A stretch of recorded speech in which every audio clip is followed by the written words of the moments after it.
If you've been going around the good old internet looking for the right podcast to fulfill your New York Yankees needs, well, I'll be the first to deliver the good news to you. You have found it. Here on Yapping Yankees with me, your host, Mike Scudero, you and I will be discussing the latest news, takes, and talk throughout the entire Yankee universe. Oh, and there may be some ranting on my behalf. Yeah. Anyway, what do you say we get to it? Let's get to yapping! Hello there, my fellow Yankee fans, and welcome to episode 275, the final episode of this traditional pre-taped podcast format that I've done here with you for 7 years now of the Yapping Yankees podcast. As always, I am your host, Mike Scudero, your friendly neighborhood Yankee yapper with the best yap in all the land. Here on February 22nd of the year 2026 with yet another extra large order of the Yappuccino for you. Thank you. One final lesson of this format in fluent Yankee Japanese.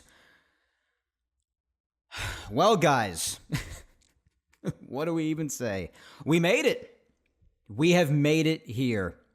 After 7 long, yet paradoxically, also quick, action-packed, beyond fun, adventurous, and unforgettable years of this traditionally pre-taped, audio-only podcast formatted show that I came to call Yapping Yankees, following my college graduation back in the spring of 2019, as the first day of spring in the year 2026 now is just less than a month away, we have reached the final episode of Yapping Yankees. And on that note, it actually is easy to forget, very easy to forget that spring draws near now, considering as I tape this, it's the start of a blizzard outside. But anyway, we'll get to that in a few minutes. But this is, in fact, the final episode of this show in this traditional pre-taped podcast format. Not the final episode of my content, not to get that mixed up, because as I've said for months now, building up to this final episode today here, my content is not ending. It's only transforming into something different and new in live streaming. But as far as the way I've done this show in the traditional podcasting way and method and format, well, we've finally reached the end of the road. It's been a long road. It's been a joyful road. It's been a very fun road. Being only about a couple dozen episodes short of 300 episodes, which honestly, guys, from the bottom of my heart, I could not possibly be more proud of and happy with. It has been a hell of a journey. If you reflect on everything that we have covered, and this is going to be a very, very member-berry-like episode in some moments, but just reflecting on everything and just really just laying it all bare for the show and its history and all of its glory. But we'll see where the show takes us. I don't have too many notes prepared today. I'm just sort of shooting from the hip in a lot of ways. Some things are, little bullet point reminders here and there, but mainly shooting from the hip today, and I'm very excited to do that. That's what I've done for a chunk of the episodes throughout the last 7 years, because I just feel like my thoughts in the moment are going to be the most entertaining and the most informative and just the best to put out there. It's just a good way to go with content sometimes. It's good to have sort of a structure and just a reminder of things just so you don't forget anything really important, because sometimes you just talk and talk, especially with my ADD ass. Sometimes I just get to rambling and I'll just forget like 5 key things I wanted to talk about.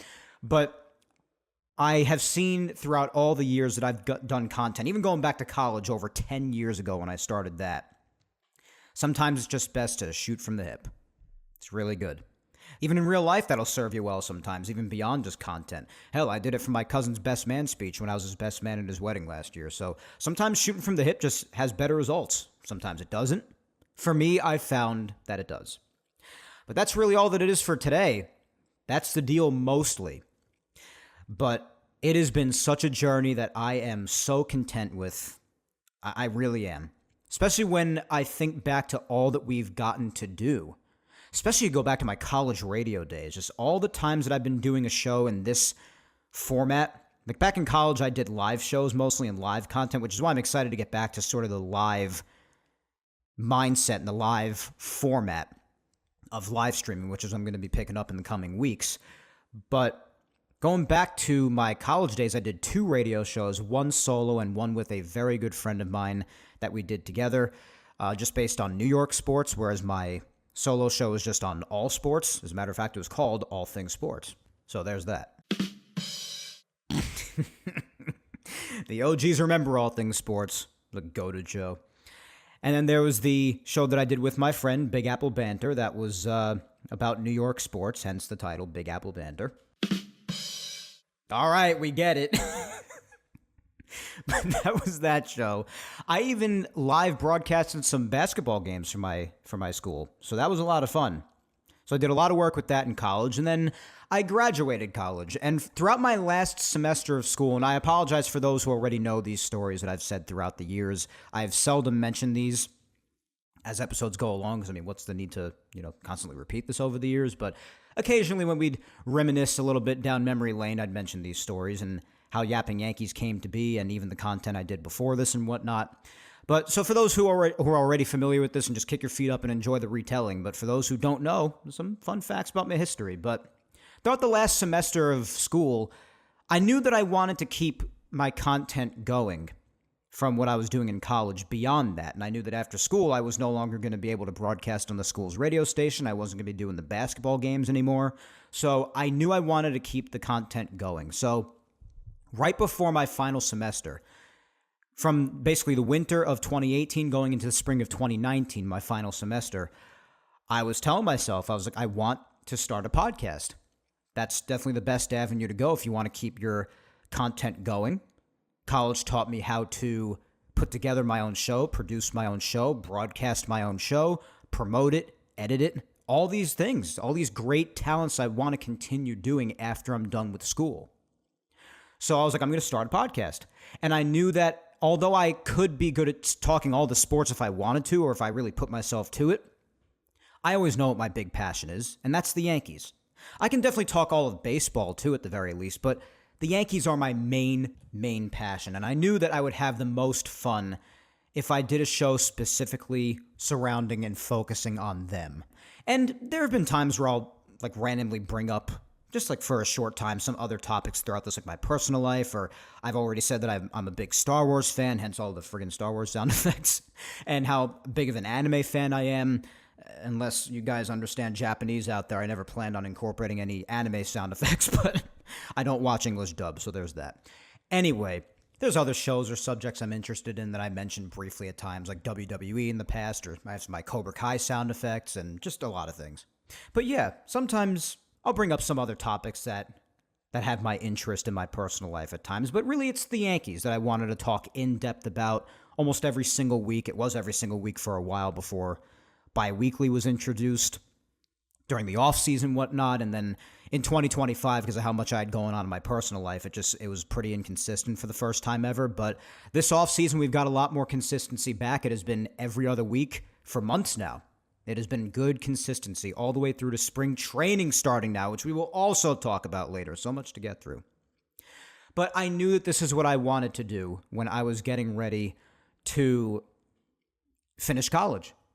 And what was next. Now, I was having trouble for a while coming up with a show title. I was like, what to name this stuff?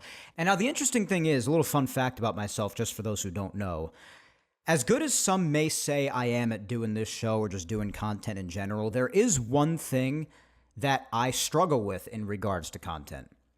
And that's coming up with names and titles, which may come as a surprise because for hundreds of episodes now, I have given each and every Yapping Yankees episode its own title. And so I guess when it comes to specific episode titles, I'm not that bad. It's almost like the main idea of the show, or like a big line that I say in the show that personifies the content within the episode that's most significant. That's what I try to gear my mind towards. But I guess when it comes to titles of an entire show or something on a bigger scale, like the entire piece of content, like the entire name of the whole show, those kinds of things on a bigger scale, I have a tough time coming up with. So for months, I could not think of a title for the show. Now, someone I was very close with at the time, years back, an old friend named Stephanie Cassidy. I'll shout her out right now because she deserves a shout out even to this day. I'm very upfront about this. She put me on the path to finally arriving at the title Yapping Yankees. And the way that she did that was she originally came up with a title that sounded like it rhymed almost, and it went with the word Yankees. She at first came up with Yapping Yankees. That's not a bad title. Some people would refer to, especially someone who can talk as much as friggin' me, they would prefer that as yakking, yak. Now, especially at that time, the word yap was picking up a lot of traction. And I personally always liked the word yap better than yak because for me personally, when I think of the word yak, I think of someone throwing up. I don't know about you, but that's what I think of when I hear the word yak. So I didn't want to make it sound like I was throwing up the Yankees, even though they certainly make me nauseous a lot of the time. I'm sorry, guys. I kind of put that on a tee for myself. But anyway, that's really that's where my thought process went down after Stephanie had presented that title to me. So I made a little bit of a modification and turned it into Yapping Yankees. Hence where we are now. So that's really my history of going through college and then what I wanted to do with my content post-college, coming up with the podcast, coming up with the title of this show, and then fast forward 275 episodes later, guys, and here we are. And so I wanted to give that shout out to Stephanie once again. I told her that if the show ever came to an end, I would literally at the very end of the road give her a shout out once again because without her initiating the thought process of getting to Yapping Yankees with the title Yapping Yankees, who the hell knows what the name of the show would be in another timeline? There's no way of knowing, but this is the timeline we're in, so might as well go with it, right? But that's the history of it. So I came up to Yapping Yankees. Now, there was something that I was accused of towards the beginning of this when I first announced the onset of this show, and I don't blame people for thinking this, especially because how big this company is, even beyond just baseball at this point, just all around the sports spectrum everywhere. But there was one thing that I was accused of at the very beginning, and that was stealing John Boy's show's names. Like they have their show Talkin' Yanks. Mine is Yapping Yankees. So it's the full name Yankees and has yapping. Yapping and talking obviously mean the same thing, but they're entirely different words. And truthfully, that's honestly how I arrived at the name Yapping Yankees. So from the bottom of my heart, whether or not you choose to believe me, that's totally your choice. But the story I told you before is genuinely the truth. It had nothing to do with John Boy. That's how I arrived at the name Yapping Yankees all those years back. Now, I liked John Boy a lot of the time. I still like certain things about them, but it had nothing to do with that. The title of this show and the naming of it and how I came up with it, not for 1 second did John Boy even come up in my thoughts when coming up with the name for the show. I want to do my own thing always. I am not looking to steal from anybody. And even if I did, I would just feel weird about it the whole time. Like if I do something, if I put myself out there, I want to know that it was me and it was my creativity, it was my idea. It's hollow to steal from somebody else. Why would you even want to do that? That's just me personally. Some other people don't give a crap about stealing from other people. They could just do it without a problem and not feel anything about it. I do. I don't like doing that. So that's the history entirely. And that really wasn't even a big part of the history. I think if I remember, there were only a couple of people who had accused me of that, and I think they were just a couple of Twitter people, just random people. But just to address that a little bit for anybody who might have thought that that was a thing. And I just want to reconfirm now, after all these years, even though I've said it already before, it was not the thing. I arrived at the title on my own and just branched off what my friend Stephanie had already said at the time. So that was the story behind that. And it's just really amazing when I sit back and think, since that moment and since I started with episode 1 all the way back in May or June of 2019, right after I graduated college, all of the things that we have gotten to cover on this show since then. I believe 2026 would have been the 8th season of Yankees coverage. You have 2019, a little bit more than half of that. And then all of 2020, 21, 22, 23, 24, 25. Yeah, so then this would have been the 8th season. It's pretty amazing. This is year 7. So it's a while, guys. Again, that's why I'm so proud of it. Seldom do you ever see, and this is not, dunking on other content creators. They could do whatever they feel, and obviously they have their own lives, so not dunking on anybody, but just, people say give yourself a pat on the back every once in a while. If you know me personally, you know I do not like to do that. So I'm not comfortable with doing this, but I'm going to go out on a limb and do it anyway. Got to give myself a little bit of a pat on the back despite 2025's occasional inconsistency because of how much I had going on in my personal life. Good things. But other than that, these last 7 years, the consistency and the amount of episodes being able to put out and the contents of all those episodes, I couldn't be more proud of. I'm very proud of this library of work that I've put together over these last 7 years, all 275 episodes of it. And again, just reflecting, going back on all of it, 2019, that crazy 103-win season. And at the time, since it was officially 10 years since the last Yankees title, I remember this. I remember thinking this way.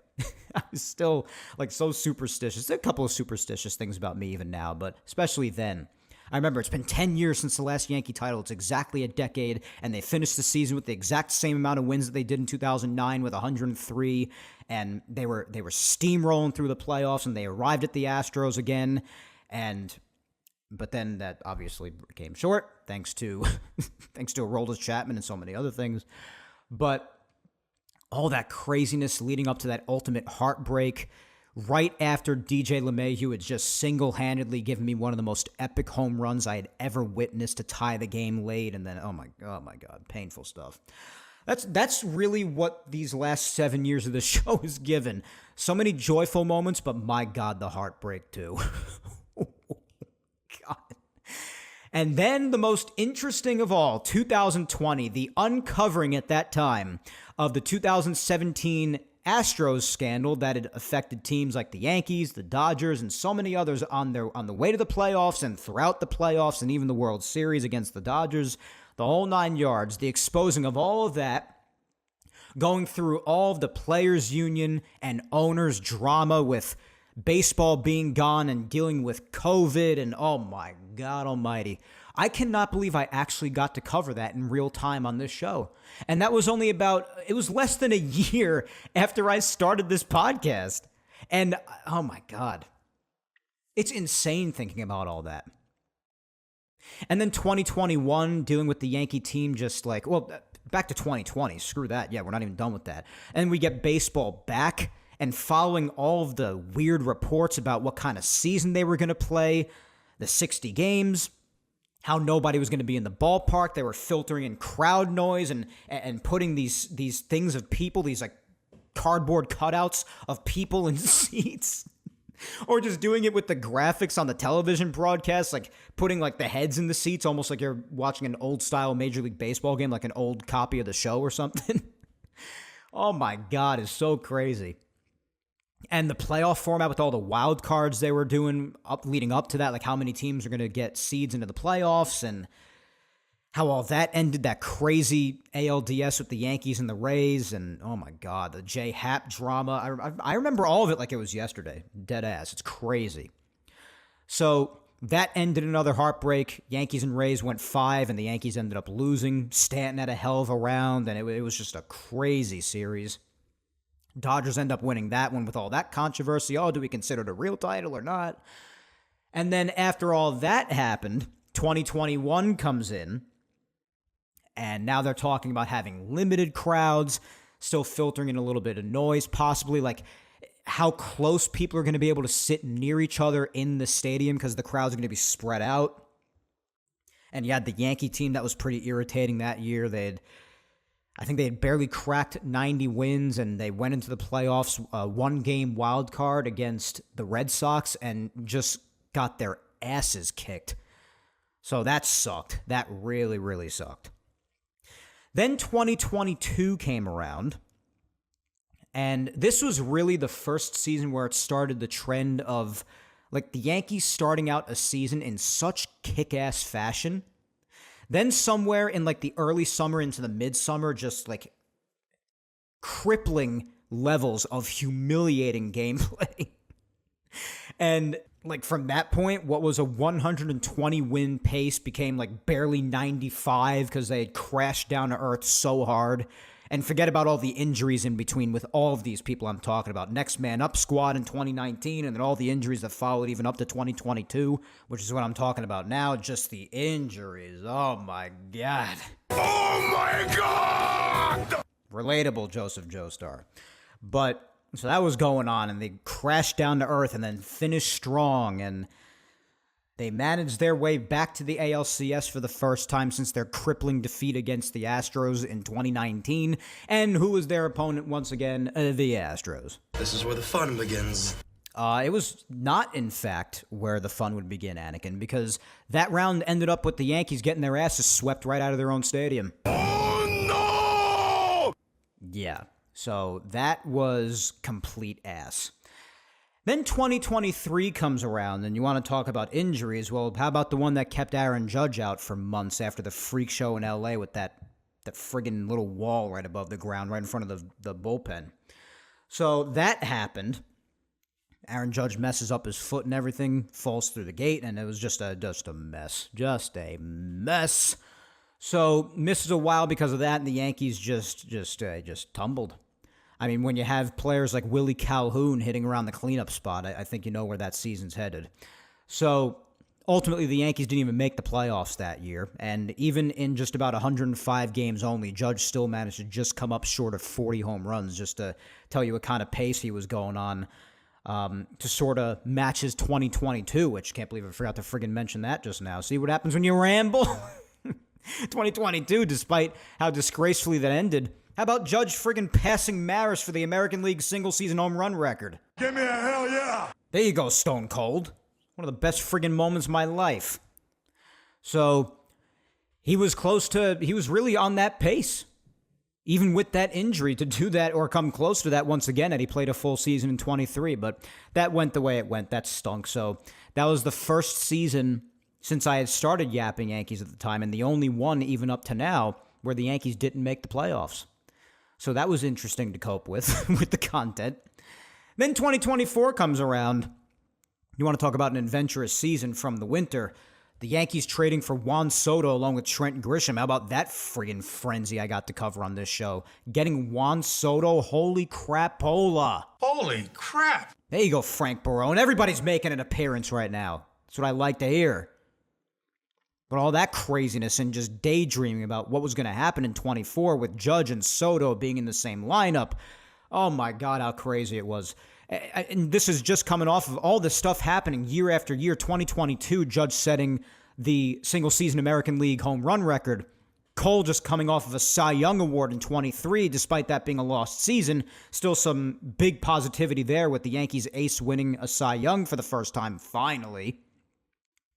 And now in 24, the Yankees trade for Soto. So just in another attempt to just try to get back to the playoffs and make a damn run at this friggin' title that had been eluding them for, at this point, 15 years. And they made it back to the World Series after a much turbulent season despite having Juan Soto. Very much followed the trajectory of 2022, starting off real strong. A summer just falling the hell apart.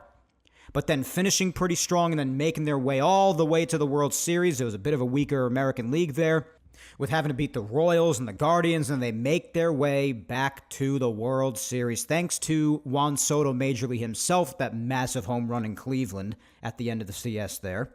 Stanton also played out of his mind once again. If not for those two, who knows if they would even made it past the CS. And then they embarrassed themselves in front of the entire world against the Dodgers. So there was that. Why do I get the feeling you're going to be the death of me? Yeah, it's kind of how I was feeling at the time, Obi-Wan. Good description. So, yeah, between the Game 1 decision with Nestor and then obviously fifth inning of Game 5 and how Game 5 ultimately ended, that's enough to make anybody want to swan dive off a roof and land on their necks. But then the offseason for that came around, and the Yankees, they lost out on Soto, trying to get him back. He goes to the Mets and just setting the entire baseball world on fire by doing so. And the Yankees managed to get Bellinger, and yeah, it's just chaos. Just chaos. Absolute chaos at that point. 2025 comes through, and the season starts good. Middle of the season, take a dive again, and then they finish strong again. 2022, 2024, and 2025, following very similar trajectories. And even 2024 and 25 basically identical record-wise. Actually, exactly identical, 94 and 68. The same amount of wins, same amount of losses. So there you go. That proves that. So despite them losing Soto, they still managed to win 94 games, but they had tied first with the Blue Jays, and the Blue Jays had the tiebreaker, so that was a big indication with that. There's some exciting things coming into 25. I thought with Luke Weaver having done what he did in 24, that along with the Yankees trading for Devin Williams and what I thought was a fantastic trade at the time with the Brewers, and having him group up with Luke Weaver and having Tim Hill there, and they got Fernando Cruz, like, oh my God, building up the back end of this pen, which ended up, of course, being on par with the Hindenburg disaster, especially towards the beginning part of the season, first half, basically up until the last month and a half of the season with Devin Williams in particularly. But just craziness. So many blown games, so many epic games at the same time. The 2025 season was truly the definition of a friggin' roller coaster, man. It was just chaos. But then, unfortunately, mirroring a lot of how a lot of postseason runs have ended in recent history for the Yankees in the last 5 to 10 years, it was embarrassing. They got their asses handed to them by the Blue Jays, and here we stand with spring training games having just begun a couple of days ago as we prepare for the 2026 season to start. And hey, I might have missed a couple of things in that reminisce of the last 7 years, some of the biggest highlights that we've gotten to go through here on the show in real time. It's a lot to go through, though, guys. When you have a lot of years of history, a lot happens, and, that's the way it goes. But regardless whether it was good or bad, and there was certainly both a lot of good and a lot of bad, it has been a hell of a journey getting to cover all of it with you here on this show in real time. It has been such a journey, and that's really what I've been reflecting on the last couple of weeks since my last episode. I'm like, my God, how can I even begin to put together the open of this show? It's just so much. And I don't care how long the show goes today, by the way. This is a reminisce, have a good time, and still talk about what's going on right now and look ahead and just all that stuff. So just amazing. Reflecting on everything that has happened these last 7 years. And that leads me to what today's episode title, speaking of episode titles before and show titles and just titles in general, that leads me to today's show title. And that is wanting to thank you. Because while I intended on doing this, whether or not the show got big, and the show certainly never blew up anywhere close to other companies like John Boy or any other big Yankee creators out there, but it still had a nice little intimate viewership and listenership, and definitely still a good amount of people listening that I'm perfectly content with. A couple of hundred listeners, few hundred listeners some weeks, and that's good enough for me, man. I don't need millions of listeners and millions of subscribers, as fantastic as that would be. It would be amazing for that. I would love that. And that's part of the reason why we do it. But 99% of the reason why I do this is just for the most pure of reasons, genuinely. And that's the content. I do it for the content. I do it because of the Yankees, because I love talking about the Yankees. I love baseball. I love radio and broadcasting and everything that goes on behind the scenes with that, as far as producing, editing, all of the aspects that go with that. I love all of that. I was in radio up until just a couple of years ago, and I decided to take a different career path, gladly, but I was still able to keep the attachment through this show to that. And I intend to do that going forward with the live streaming as well, but that's genuinely why I set out to do this, and that's still the reason even to this day, years later. I started in college radio doing that 11 years ago, in 2015. That was the reason why I started that then. It's still the reason at the end of this traditional pre-taped podcast formatted version of Yapping Yankees today in 2026 at age 29. So if you've been following me since the start of my college radio days when I was 18 years old, you're now still listening at 29. Even if you started with Yapping Yankees when I was 22, now at 29, you have followed me with my Yankee journey and my life journey for the vast majority of my 20s. Even if you hopped on last week or 2 weeks ago with the most recent episode, that's great. Welcome. And I hope you follow me into live streaming. That'd be great. But regardless, I've been doing this for the majority of my 20s, for a chunk of my entire life. When you take things into that scope, it really is amazing. And that's really what I've been reflecting on these last couple of weeks here, leading up to this final episode. I had some trepidation and some anxiety and just some disbelief, saying, wow, this is really the end of the road with this format. But like I said, in the weeks leading up to this, in the episodes leading up to this. I'm truly at peace with this. I feel this is the right decision, and I very much look forward to that next step with live streaming. I think it's going to be great. I know I'm going to have fun with it. Every time I did anything live, I had a blast. So I hope you follow along with me. But the fact of the matter is, at times, especially when I was going through personal struggles in my personal life and whatnot, a lot of you were there for me. And a lot of you have always shown such undying love and support and have spread the word about the show after every episode. And that's why I'm just so glad with that pure, smaller little intimate listenership. Because that brings about its positives too. It's not too chaotic, and you have a lot of genuine followers who actually care about you and your content. And a lot of even people who have achieved much bigger audiences in their content, whether it be on YouTube or any other platform, they would even reflect on their earlier days when they would have this smaller sort of group like I have now. And they would admit that at that time, there was a certain peace to doing that. It was peaceful, and it was nice, and it was authentic, it was genuine. And, you know, certainly being huge comes with its perks too, absolutely. Particularly financially, I could imagine. But, like, there is something to be said about when the content is the way Yapping Yankees has been.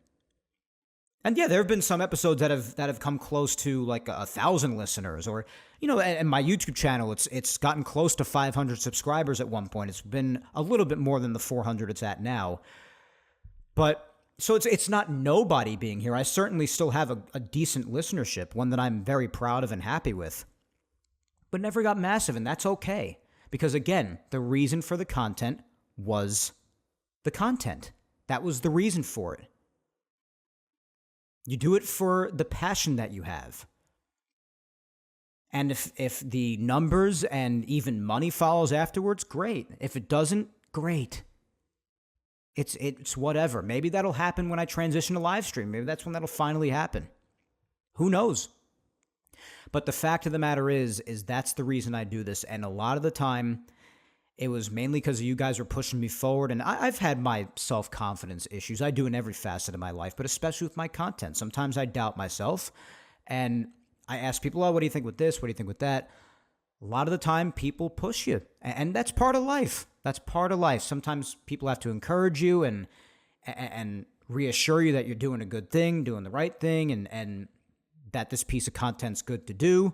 I don't think this would be harmful to talk about, or maybe you shouldn't be afraid of people reacting to this opinion that you have on the Yankees with this or that, maybe a move that they made or didn't make. And that would encourage me to do it. And other times I do it on my own. Depends. Lots of examples of that over the years. Tough to remember specific ones. But an audience, a listenership is really a vital part to just about any piece of content.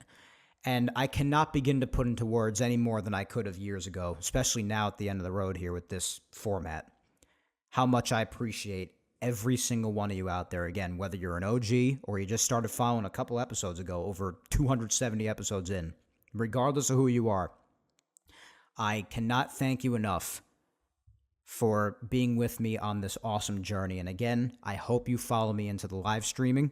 Again, it's going to be exclusively on YouTube. So if you don't have a YouTube account, try to make one. I'm pretty sure you could even just watch it without one even, but especially if you want to interact like in the comments or anything like that, or in the live chat, I'm pretty sure you need an account. So just make one. If you don't have one, it's not hard. But that's really the main reason for this episode title, just to say thank you. And it is about me with ending the show and everything, but it's also about you, because a lot of you out there, especially because I happen to know a lot of you in the listening audience personally.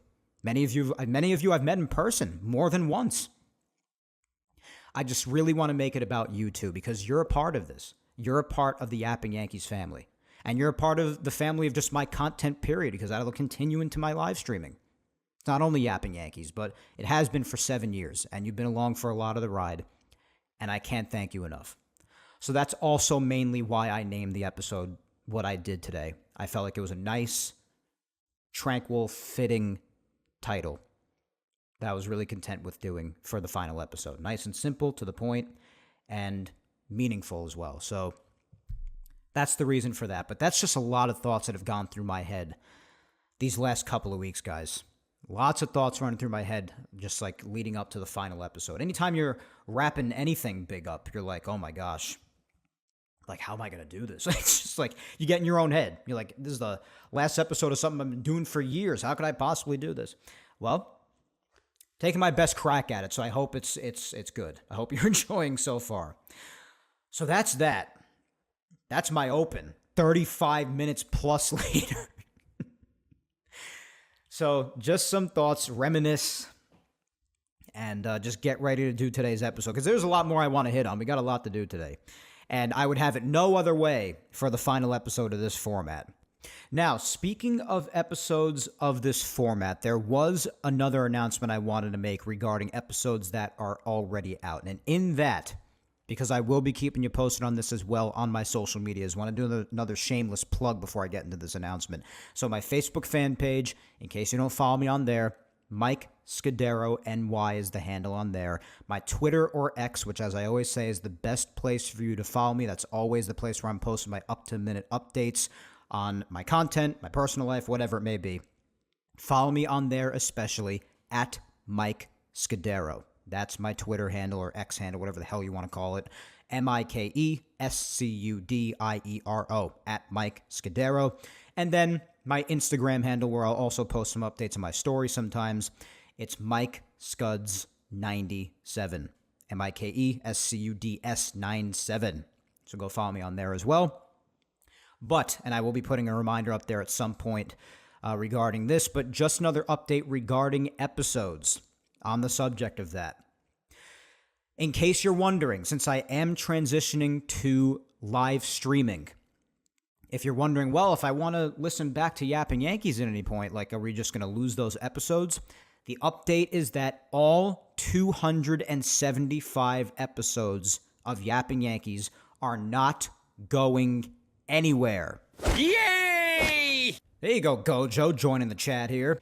But yeah, the episodes are not going anywhere. They are all going to remain on YouTube. And I'm centering a lot of things around YouTube, I know that. So again, if there's anything that you would be restricted from, either now, listening to any Yapping Yankees episodes, or in the future in regards to listening to or participating in my live streaming even, if not creating an account would prevent with any of that, and you want to be able to listen to even past episodes way back in the past before episode 34, when I started uploading on YouTube, then create an account. Do what you got to do that. I'm centering everything around YouTube mainly because, at least to start, as I've said for weeks and weeks now, the live streaming is going to be exclusively on YouTube from my YouTube channel.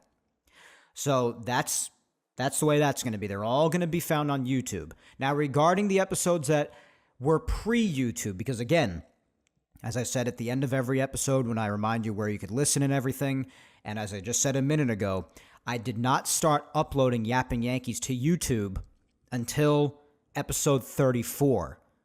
Before that, for a little bit, the very beginning, it was only on SoundCloud. Then very shortly after that, I took it to Apple Podcasts, then Spotify, and then starting from episode 34, I started uploading to YouTube as well, so that all 4 of those platforms you could listen to Yapping Yankees on, and you could find it. So, because YouTube is just like a very good library to have everything on, and just to really consolidate everything, I'm going to make sure that even episodes 1 through 33 can be heard on YouTube. I'm going to be uploading those episodes 1 through 33 on here in the coming weeks, just in case I decide to part ways with SoundCloud, and also just in case that decision would happen to affect Apple and Spotify by extension, since those two are linked to my SoundCloud for when I've uploaded episodes, that SRS link stuff. So I would want all 275 episodes, especially in that case, in the event of that happening, to be safely logged somewhere for everybody, including myself, to listen back to in case any of us ever want to reminisce. So those will all be available on YouTube in the coming weeks. I don't know specifically when I'll get around to it or when I'll feel like doing it or whatever. But at some point in the coming weeks, episodes 1 through 33, I'm going to find a way to get those onto YouTube as well. I'm going to put those in certain libraries and their own playlists on the channel. Episodes 1 through 33 somewhere else, and then 34 in its own playlist, still on the same channel, on the Yapping Yankees channel. I'm going to have 34 up to today's episode available in that playlist. Or I might just put them all together in one, just so that they're all consolidated. Either way, in some capacity, episodes 1 through to 275 today, every single Yapping Yankees episode will be available to be listened to on my YouTube channel. So to answer the question after that long-winded answer, the episodes, every single one of Yapping Yankees, they are not going anywhere. So I would want them all safely logged somewhere.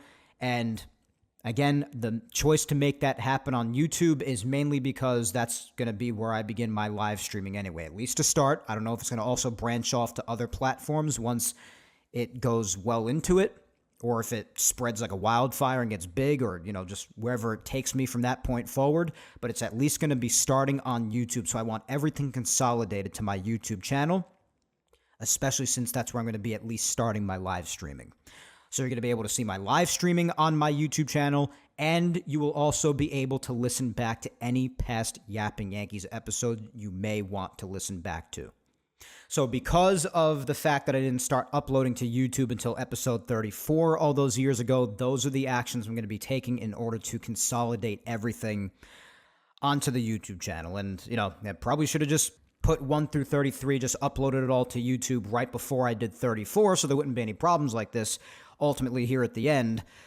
Should have done that all those years ago, but what are you going to do? That's how things go sometimes. So we're going to make the best of it now in 2026. That's how it goes sometimes. What can I tell you? Win some, lose some, as they say in My Cousin Vinny. So in case any of you were wondering what the deal was with that, or if you're exclusively SoundCloud or Apple or Spotify listeners to this show, just know that that is going to be the deal going forward. Nice and consolidated, easy on YouTube. It's usually easily accessible for everybody. So I will, with this, ensure that even if nothing or nowhere else, YouTube will be where you can unconditionally come back to listen to any and all of the 275 Yapping Yankees episodes. Sound good? Very well. Well, I suppose a very well is better than nothing. Thank you, Obi-Wan. Another new sound effect. Who says we have to stop adding new sound effects just because it's the last episode of this format? Not me, I say. But speaking of sound effects, by the way, man, even after 275 episodes, my transitions remain as flawless as this year's men's and women's USA Olympic hockey teams. But speaking of sound effects, I actually have a very fun little segment planned for you later. And it goes into the idea of just not having a final episode of something be a sad note. Because as if the humor I've tried to inject into this episode already hasn't been enough, we're going to have even more fun later. Because speaking of sound effects, I figured just as a part of just letting it all go in the last episode of this format, why don't I have a fun time with you and just unload my entire Yapping Yankees sound effects library? That'd be fire, right? Like, just hear every single one. Maybe it's one you haven't heard in a while. Maybe it's one I never even uncovered or found a good place to use it, and I have a good library here, a decent one, and maybe it's just something you haven't heard in a while, or maybe one you hear all the time. Just unveil the entire library to you. So even if it's one that I just added today, like that very well one with Obi-Wan just now. So we're going to do that later. Just sit back and I'm going to play every sound effect in my library that I have used at one point or another, or maybe even never got around to using on this podcast in these last 7 years. Is that I thought that was a cute little idea to do. So we're going to do that later on in the show. So stay tuned for that, to have some fun with that. It's going to be funny as hell. I mean, I figure, what do we got to lose? Having fun today, man. Have a few laughs. Why not? So stay tuned for that. Now, in the interest of remaining on fire with these transitions, in regards to my reference to the Olympics earlier, before we go any further, I did also, just because this literally happened today, I did want to also congratulate the USA hockey team, the men's hockey team today specifically, on winning the gold at the very end of this year's Winter Olympics. Yay! Yeah, Gojo's amped today. But yeah, Jack Hughes scored the game winner in OT against Canada. Both USA teams, actually, male and female, beat the Canada male and female teams. How about that? Both of them went 13-0 combined too. Flawless. Absolutely wild. But yeah, so that happened today. I definitely wanted to mention that on the show today, showing some USA pride. And it's friggin' awesome to end the Olympics. Believe the closing ceremonies today after that? I think that was like the last thing to do. But giving the USA men the gold, Jack Hughes of the Devils. How about that crap? That is awesome. I didn't get to catch too much of the Olympics this year. I know a lot of people were always talking about like how much they always love to watch it, and it's so much fun. Like, what are they watching? They watching the skiing, they watching the curling, they watching the hockey, they watching the figure skating, the whatever it may be. I didn't get to catch too much of it. I watched a decent amount of it with my cousin last night, actually. And when I was getting my haircut last week, I saw some of the skiing on television during that, and today I watched the very end of the hockey game. Like the end of the final period heading into OT, I watched that and then obviously through to the end.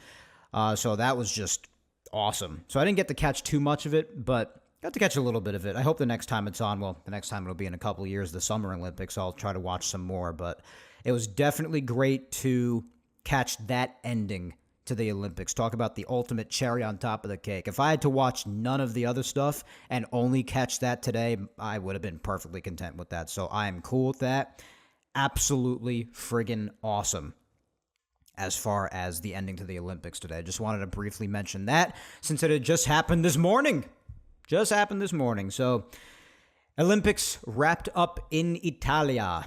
So that is that. Just wanted to mention that before talking about Yapping Yankees any further.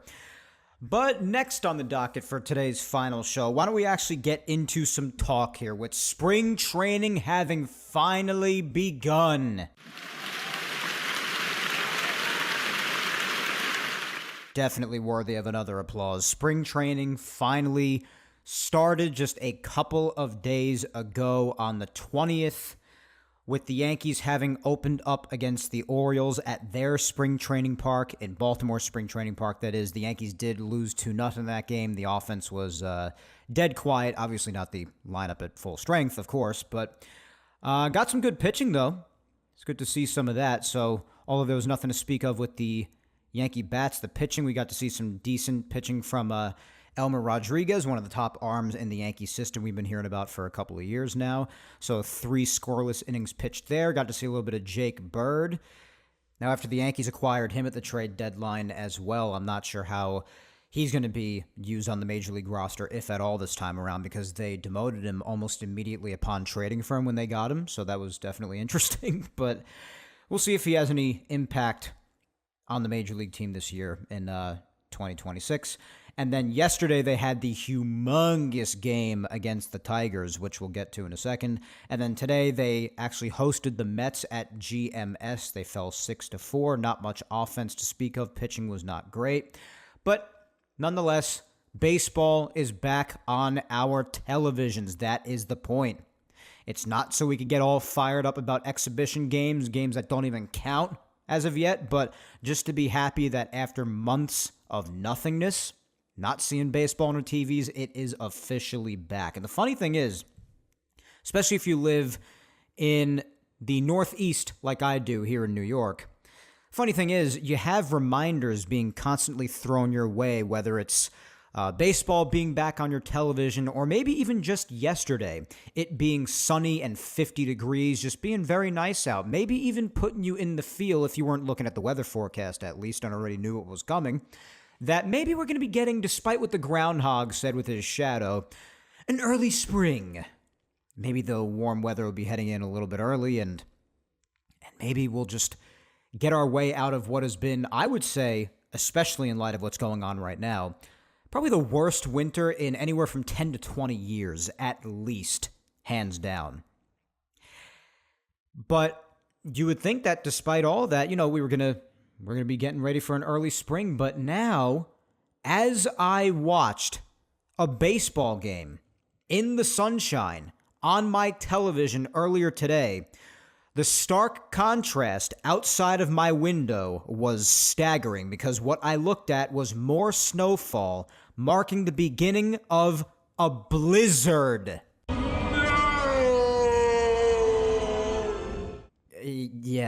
I don't know what to say anymore. I really don't.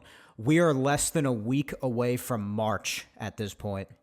We are less than a month away from spring, and we're getting a blizzard.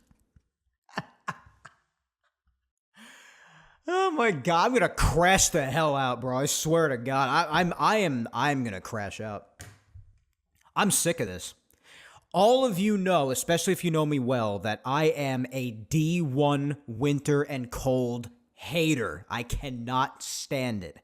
And the instant reply from so many people, well, just move out of New York, as if that's easy, and I don't have family that I want to be close to here. Yeah, so that's just an easy suggestion, I guess. But, and, you know, job here and a livelihood here and just everything. But I am just such, you will have trouble finding many other people who hate the cold and hate the winter as much as I do. And I just can't believe that after all the snowfall we've already gotten this winter, we had that storm a few weeks back. It was actually the day after my engagement party. About a month ago to the day nearly. In a couple of days, it'll be exactly a month ago. And that snowstorm brought anywhere from like 8 inches to a foot. It was around like 8 inches or so. And then we had a number of smaller snowfalls before that maybe only amounted to a couple inches each, maybe, give or take. Maybe one of those came to like 4 inches. I don't know, something like that. Then we had that 8 inch to a foot, about 8 inches from the last one about a month ago. And now we're getting a blizzard in the last week of February. That laugh is not a laugh that insinuates that I think this is funny. That laugh is about to become a Joker laugh, as a matter of fact, because I'm losing my damn mind over this. I can't do it anymore. I can't do it anymore. And I'm only 29 years old. Might have to get some thoughts together for the future. But anyway, yeah, I can't believe it. I was watching baseball on my television today, and I looked out my window, and it was the beginning of a blizzard. You cannot make this up. I'm so miserable about it. I really am. I am so miserable that this is happening. So this is going on as I'm recording. It hasn't even gotten that bad yet. Maybe there are a couple inches on the ground right now because it didn't start sticking immediately or accumulating. And then tomorrow is going to be the really bad day on Monday, the 23rd. I even already had one person on social media say that they're going to be listening to this final episode of Yapping Yankees while they're shoveling, which is not a bad idea. Might as well keep yourself occupied while you're physically suffering. Maybe this show can help alleviate that a little bit.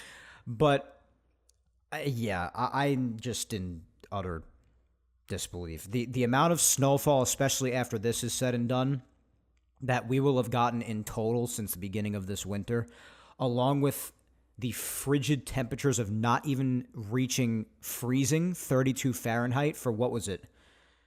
What was it? Over 2 weeks consecutively? Barely even reaching 30. It was in the low 20s, teens, and single digits basically every day. More so into the teens and single digits, especially if you're talking about when the sun wasn't out. Mostly in those numbers. Colder than Alaska. Colder than so many other places who actually have the cold as a regular part of their climate, almost completely year-round. Just record lows for consecutive days that were also records in the history of New York. How many days in a row those kinds of conditions lasted for. And now this is just the final bird. Let's see what happens. See how much we get.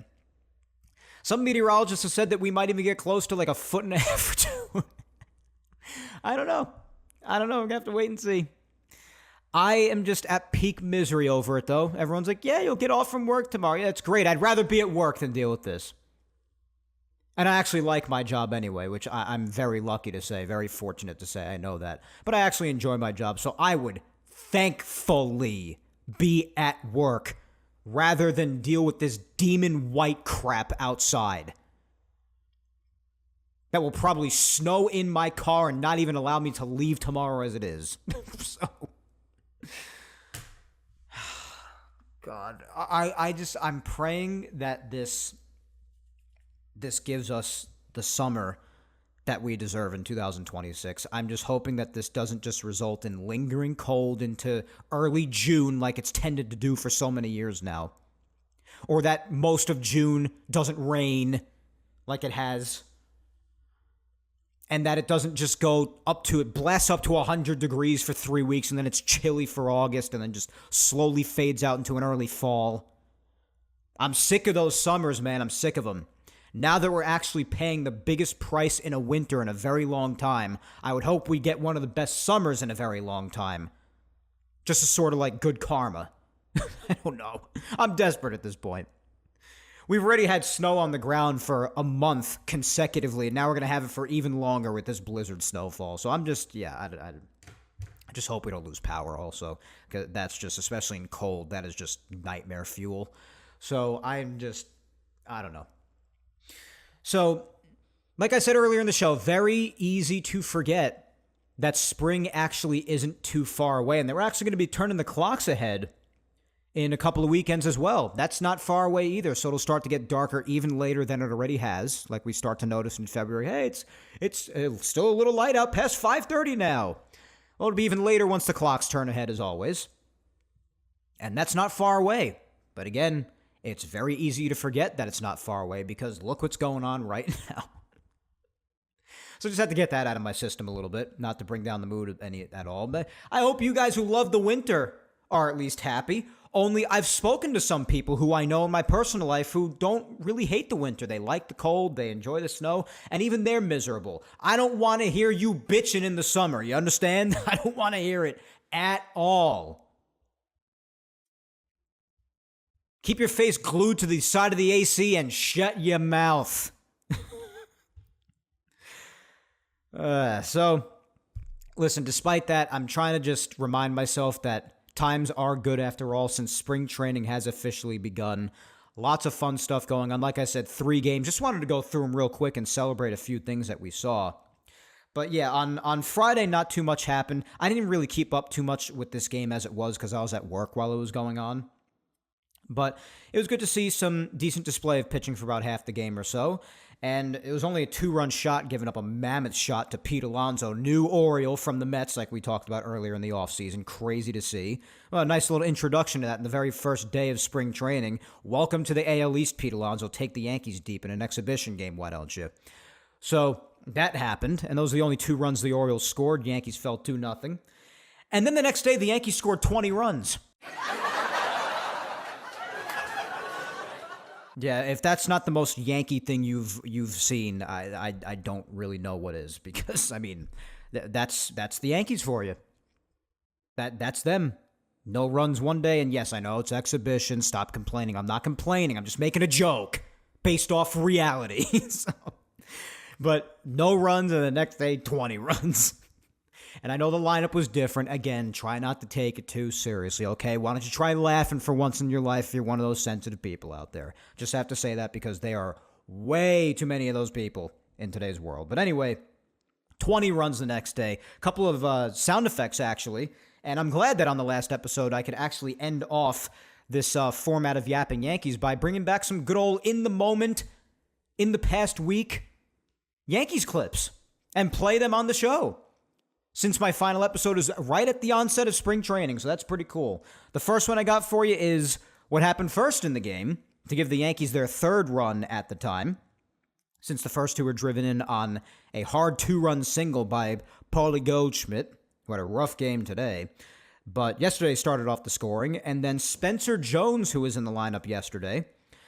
People, including myself a little bit, I must admit, and it's not wrong to mention this because it did look this way until what ultimately happened, but, you know, we were saying uncomfortable looking batting stance and all that we knew he'd been working on. We saw clips of it on social media that he was working on his mechanics. That's all good. Just in the box, he looked a little uncomfortable.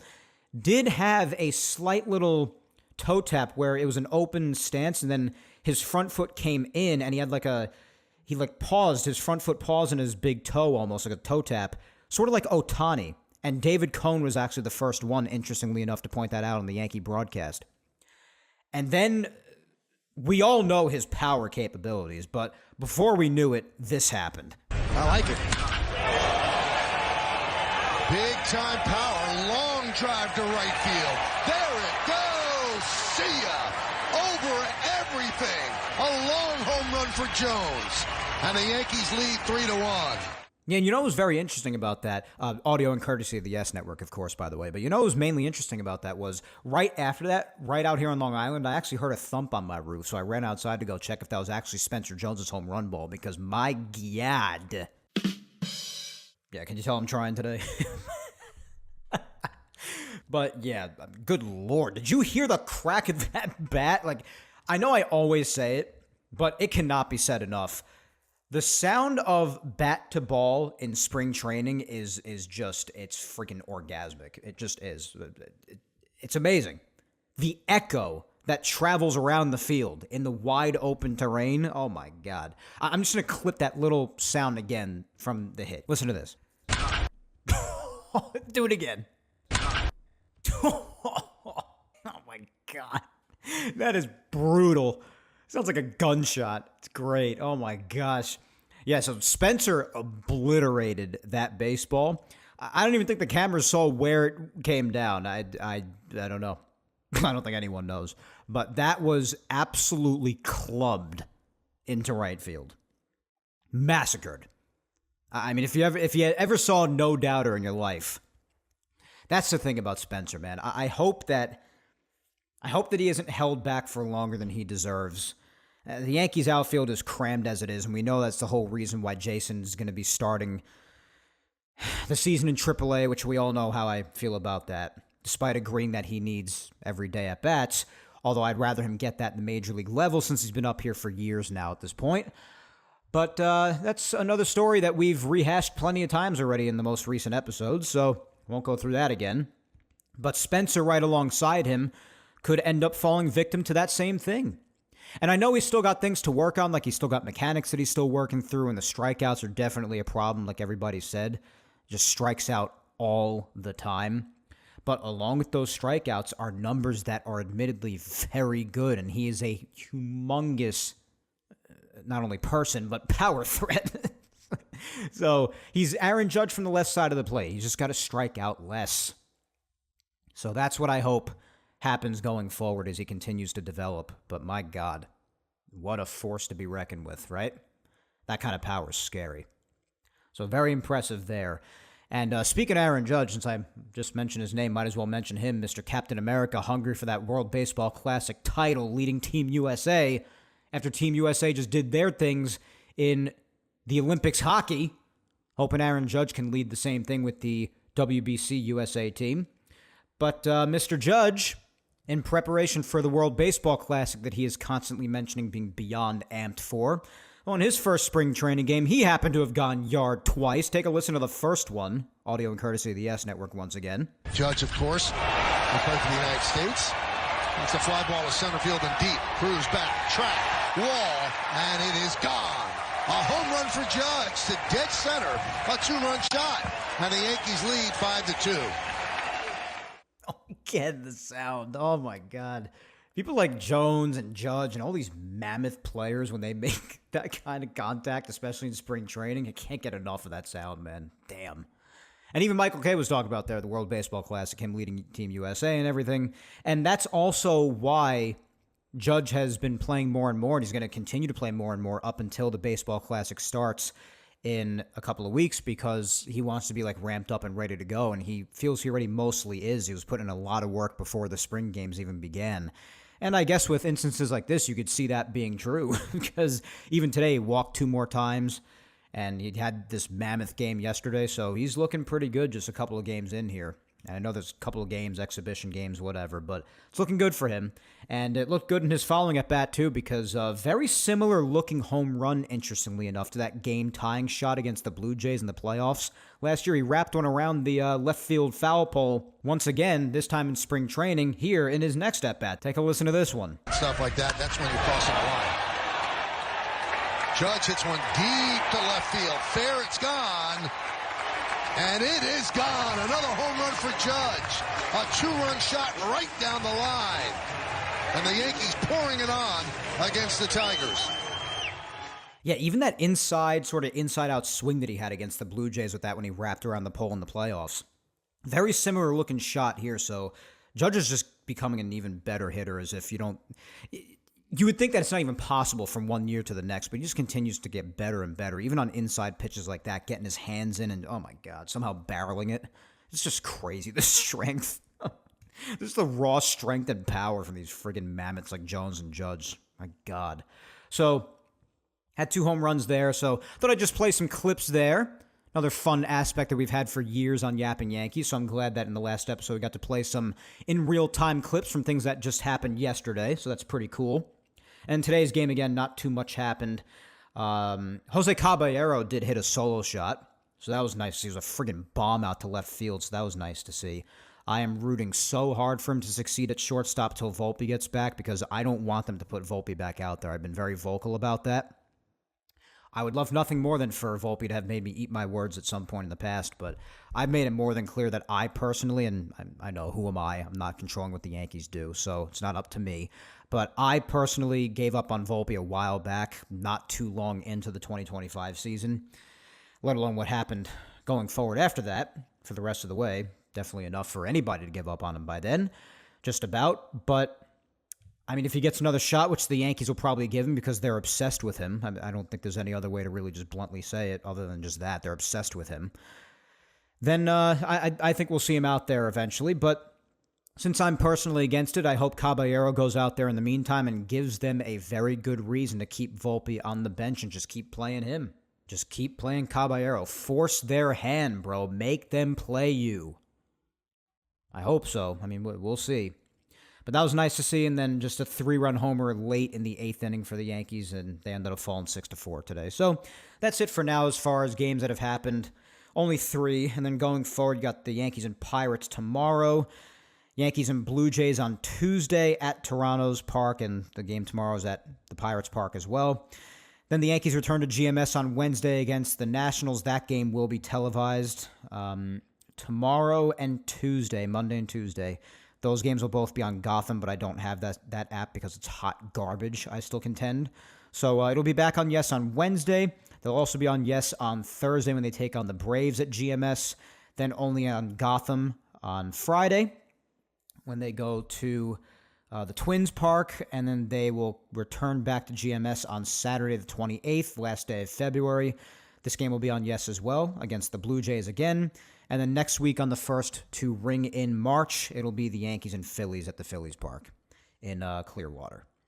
So that's that as far as the next week and what's happened so far. So I'll be staying tuned to every spring training game as I always try to, as usual, and just enjoy having baseball back, which I cannot believe. So with spring training having begun, that is one countdown that we can eliminate. As far as anything else that is still yet to come, the big ones that I'm still so excited for, obviously, other than opening day, which we'll get to that countdown in a second.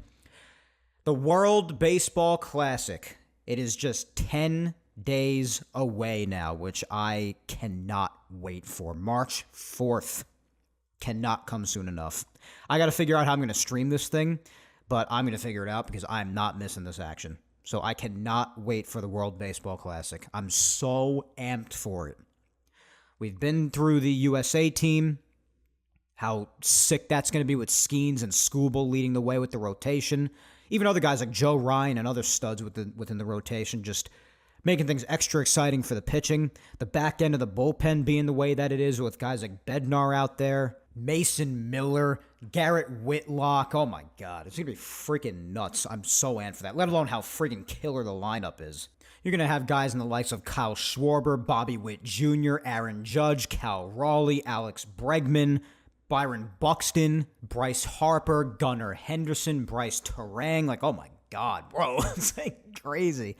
I did hear that Corbin Carroll is not going to be able to go because he's injured, so that absolutely sucks.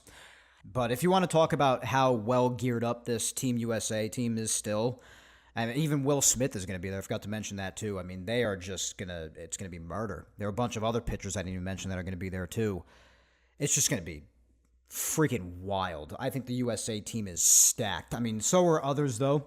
Obviously, Team Japan is going to be freaking nuts, like always. The DR is going to be crazy. Puerto Rico was expected to be crazy. They have their drama and everything, but I mean, with Lindor and who's being covered with insurance, who's injured, it's. So I mean, I know Lindor has the hamate bone injury to begin with anyway, so there's that. Regardless, but just a shame all the hits that Team Puerto Rico's taken for weeks and weeks now. But still, I mean, the main trio being USA, Japan, and Dominican Republic, those teams at the very least, oh my God, I cannot wait. Cannot wait.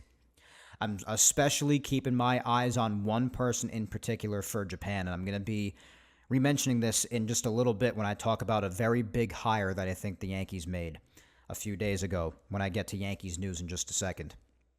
But I'm going to be keeping my eyes on one person in particular as sort of like a scout for Team Japan this time around for the WBC. But I cannot friggin' wait for this to start. 10 days, March 4th. It only goes on for about a couple of weeks, similarly to the Olympics, interestingly enough. But I cannot wait for this. And a lot more people, I feel, are hyped for this tournament than they usually are. It's usually kind of tough to find people who are actually in support of the World Baseball Classic tournament, because a lot of them, especially if they had a player who they really liked that got injured there, some people are really turned off and sour to it. But I friggin' love the World Baseball Classic. I've been very vocal about that for years. I have always loved it. Team USA winning in 2017 was one of the single best moments in my time as a baseball fan. I had so much fun with that team. Adam Jones and all of them, that was so much fun. Holy crap. I still remember like it was yesterday. I want to see Team USA win again. And fortunately, my two favorite countries, obviously the one I live in, USA and Japan, those two are usually the two that win, and they are the most recent victors of the tournaments, because USA won in 2017, and the most recent one in 23, Japan won again for the third time. So that's nice. And I think one of those two will win again this time around. We'll see if they face off again in the championship like they did last time. I think that'd be super interesting. A little redundant, but very interesting because they are both insane and they have great talent, so they deserve to be there. But regardless, I cannot wait for this tournament. So, WBC, 10 days, guys. And opening day. These are really the main two countdowns remaining because spring training's going on. Everyone reported. Games have started. So, WBC and then opening day, man. That's it. 31 days until opening day. That's it. About a month. That is insane. So, it's getting real close, guys. And by then, give or take, as I've said, that's probably around the time I'm going to start my live streaming. So, get hyped for that, and we'll see what happens. But that's as far as the hype. What's happened so far in spring training. What's to come. What's to look forward to as far as the World Baseball Classic, how far away that is, as well as opening day. Now, as far as Yankees news, figure we jump to that next. Just a couple of things that have been announced by the Yankees. A lot of injury updates, and things are looking on the up and up, which is good. Cole and Rodon, I want to start with them. They seem to be having around the same return times, give or take. Despite the optimism on that, some people were saying, oh, maybe Cole will be back sooner than June. Cole himself just confirmed a couple of days ago that he's still eyeing, like, give or take, a June return. So, again, that backs up what I've said for episodes in a row now, that I really don't see him coming back any earlier than, like, Memorial Day weekend at the very earliest. And the most recent reports would suggest that that is the truth. So, I'm still expecting Cole to be back around that same time. And Rodon, the same thing. I think Rodon will only miss, like, the first 3-4 weeks, maybe. Maybe he could be back slightly before that because his injury is much less of a bigger deal than that. It's not like he got Tommy John or something of that scale. But I don't know. We'll see. I don't think he should be rushed back either way. But the good news is that regardless of ETAs for either of them, they did announce, the Yankees did, that we could see some limited spring outings eventually from both of them. Just like very brief, like inning or two outings from the both of them. And there have been very good reports from their live BP sessions and just their regular bullpen sessions from when they reported and just started to throw from the mound and started to do their workouts and throwing programs. The Yankees have had some very good reports on that, saying that they look great, especially as saying Cole looks like he's normal. And he is still months away from even appearing in an actual Major League Baseball game. So I would say that if they're not over-exaggerating about that at least, then that's very good news. That's what you like to hear from anybody coming back from Tommy John surgery, especially someone of Cole's age. I mean, he's not old, but he's not necessarily a spring chicken anymore either. So those are good reports to hear. And I think it's very cool that at some point in spring training, even if it's just for a friggin' inning, I don't care, that we could get some appearances from them actually throwing in games. I think that'd be vital for them before they get their, or continue rather, their ramp up in the minors once the regular season actually gets underway. It's really a shame that Cole's not at full health because I could imagine, like, could you imagine if he was fully ready to go and he was far removed from any injury? He would undoubtedly be in that Team USA rotation with the rest of the boys on America's team for the WBC. And then you'd have guys like Paul Skeens, Tarek Skubal, and Garrett Cole. 1, 2, 3 in the rotation for the WBC. You could even had guys like Max Fried, but some other guys they want to prioritize the season and they reject it. That's fine. It's up to them. But damn, that could have been wild. Just my mind wanders into those kinds of realities, so just don't mind me. But that could have been sick. So that's the latest. You could see them in some games. Apparently, Giancarlo Stanton is doing really good with his elbows in spring training. Haven't seen him appear yet, but I mean, I guess we'll see him hit pretty soon. I think they said he actually recently had like a stiff neck thing. So I don't know if that screwed him up at all. But in any event, I imagine we'll see him soon. I mean, I don't care about no stiff neck as long as it doesn't develop into anything catastrophic. But it's good that this thing last year going into last year's spring training that had him miss a chunk of the season in 25, this elbows problem with both of his arms, that it's great this time around because we were told that he would be dealing with this for the rest of his career pretty much, and he'd be playing through pain like he apparently did throughout the entire postseason of 2024, which who could tell that at the time, right? So it's good to hear that that's going well. And everybody else is really on a good track. I mean, there's just good throwing programs going on, seeing everybody warming up and doing their drills and everything. And I hope they pay attention to those drills because we know how lackadaisical the Yankees could be and just, not locked in with defense sometimes. So don't take those drills lightly, guys. Got to lock in on those. So that's really that. So it's really all good in camp. Just seeing all the usual social media skits and the questions and the content and games having begun. That's really a lot of what this last week or two has had since we last yapped a couple of weeks back. So things are moving along quite nicely in spring, and that's the latest. Not much else beyond that, just fun times being had, I guess, for now. They also did invite Rafael Montero to spring training for potential bullpen depth. That's another piece of news that just dropped a few days ago. Now, Rafael Montero, for those who don't remember him, he's 35 years old. He's a right-handed pitcher.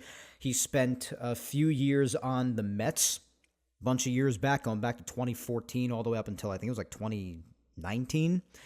And then he's hopped through some teams after that. He was with the Rangers, and then I remember him being with the Astros for a while, and then he went to Atlanta. He's hopped all around. I'm just looking over here to refresh my memory. Yeah, all those teams, the Mariners and the Tigers as well. The Tigers, I actually forgot most recently last year, duh. And I forgot about the Mariners. That was just for a very brief time. It's basically for the second half of 2021. But yeah, so that's that pretty much. So they got him for bullpen depth. I mean, who knows if that'll ever come to anything, but just another interesting little piece of news there just for potential bullpen depth, the invite to spring training, see if it goes anywhere. And other than that, there's just one really other piece of news that I just mentioned a few minutes ago regarding things Japan-wise, and that has to do with the Yankees. And there's just one really piece of MLB news after that before we start heading towards the end of the show already, if you could believe that. I know, it's creeping up on us. But the one last piece of Yankees news that I thought it was interesting to mention that came out a few days ago, and I know a lot of people are excited about this. I am one of them, although my excitement has a limit because of my lack of trust in the Yankees front office regime, if I have to be perfectly honest with you. But I'm still very excited for what kind of roads this could lead down. Definitely. I'm not going to make believe like I'm not excited at all. I definitely am excited at least a little bit. But the Yankees apparently hired a Japanese scout from the Cubs to help get back into the Japanese market more, maybe entice a lot of the international free agents coming from Japan entice them more to come back to the East Coast, come back to New York, come back to the Yankees like they wanted 2 years ago. There's the obvious West Coast bias being geographically closer to home, and that makes complete sense if you're from the Japanese player's perspective and whatnot. That's been a big swing of things the last bunch of years, especially the temptation to go to the massively successful and repeating champion Dodgers. It's tough to blame winners wanting to go there, right? It's just the way it is. That's how things used to be with the Yankees. We as Yankee fans should understand that better than just about anybody. I'm not a hypocrite here. I acknowledge that. But it does help to hire somebody who could help things swing back the other way a little bit. Many guys like Matsui, Tanaka, others through the years took great pride in wanting to come to the Yankees. Got to get back there a little bit. The Japanese market is making an impact whether we like it or not. I know there's nobody out there like him, but look at the effect that Ohtani's having on the Dodgers. Look at the effect that Yamamoto has added to them over there. Look at the impact that guys like Seiya Suzuki and Shota Imanaga have had on the Cubs. I've argued it a lot. I've debated it a lot. When guys like Okamoto and Murakami and Imai and even Takahashi and others were available in the Japanese market this past offseason, I debated with a lot of people. I understand the transition is not always successful from a foreign country to here. I get it. But the effect that these guys have had in Major League Baseball throughout history, let alone just the last couple of years, to make even a stronger argument for this, the impact they've had on Major League Baseball. It can't be said enough. You can't keep missing out on this market to the degree that the Yankees and admittedly other teams have missed out on it too, especially in the East Coast. But now this offseason, you saw some guys not necessarily go to the West Coast, yet they're still not coming to the Yankees. Now, whether that be the Yankees not being completely informed the way they should and not making as much of a push themselves the way they should for these players, or if just the players are not wanting to come here and have no interest in coming here, regardless, you've got to change that dynamic back the other way where it used to be. You got to start going after these guys, giving them a chance, especially if they could fill positions that you desperately need help in. Like I argued this past offseason, the Yankees could really have used a guy like Kazuma Okamoto.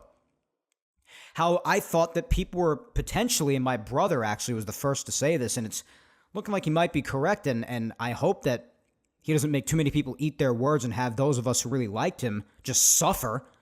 But how about Murakami? How it was really blown out of proportion about how he can't hit fast pitches. Looks like the White Sox are already helping him with that. I said from jump that that is a fixable problem, especially for someone of Murakami's age. Now, when it comes to the Yankees, was he necessarily needed completely? His defense is a little shaky. The Yankees have had enough of that already, had enough of that problem. And he's another lefty. So yeah, they have too many lefties already. But an argument can be made as well by many people that is valid, and I've said this myself too at times, it's not wrong. Which hitters was Yankee Stadium created for? So there's that argument. But hey, if you want to die by the matchup sword and just we need more righties, well, then forget Murakami. How about Okamoto? He's better defensively. He's a safer option, especially being more of a veteran. He's a little bit older. Don't have to spend as much money on him, possibly. And he actually is getting less AAV than Murakami, so I guess that's true, even though he signed for longer with the Blue Jays. Right-handed hitter. He's an infielder, which you could use help with because you currently, if you're the Yankees, have a third baseman in McMahon who you are not going to get offense from. I know we got a hit yesterday. That's great. I'm happy about that, but talk about the regular season here, not an exhibition game. And yeah, like the defense is important, but Okamoto's pretty good defensively too. And regardless of transitioning from internationally to here, you're probably going to get more offense from Okamoto. There's a very good chance of that. I've been through this 85 times already. I don't even know why I'm bothering to repeat myself. Point is, players like this, even just this past offseason, filled roles that the Yankees needed to be filled. And the Yankees still, whether it be a fault of their own or just the players not being interested, are not in on the Japanese market. Hopefully with them signing this guy to hopefully entice Japanese players to come here more, I'm hoping that this will help them to re-immerse themselves in this market because it is necessary. I mean, I'm sad that the Yankees missed out on a lot of this market from Japan this past offseason here, but there's going to be other opportunities. There are definitely going to be other opportunities that this hire could help with. And I feel bad going through this whole segment and never having said the guy's name. The former Cubs official now hired by the Yankees is Nao Masamoto. Love that name. So, I'm a big fan of the Japanese people myself and Japan, especially having been there. I'm very happy about this hire. And he did play big parts in the Cubs signing Imanaga and Seiya Suzuki, like I'd mentioned before. He played a big part in that. And yeah, the Yankees need to rebuild their Japanese sort of market and how they attack it, or lack thereof, I guess.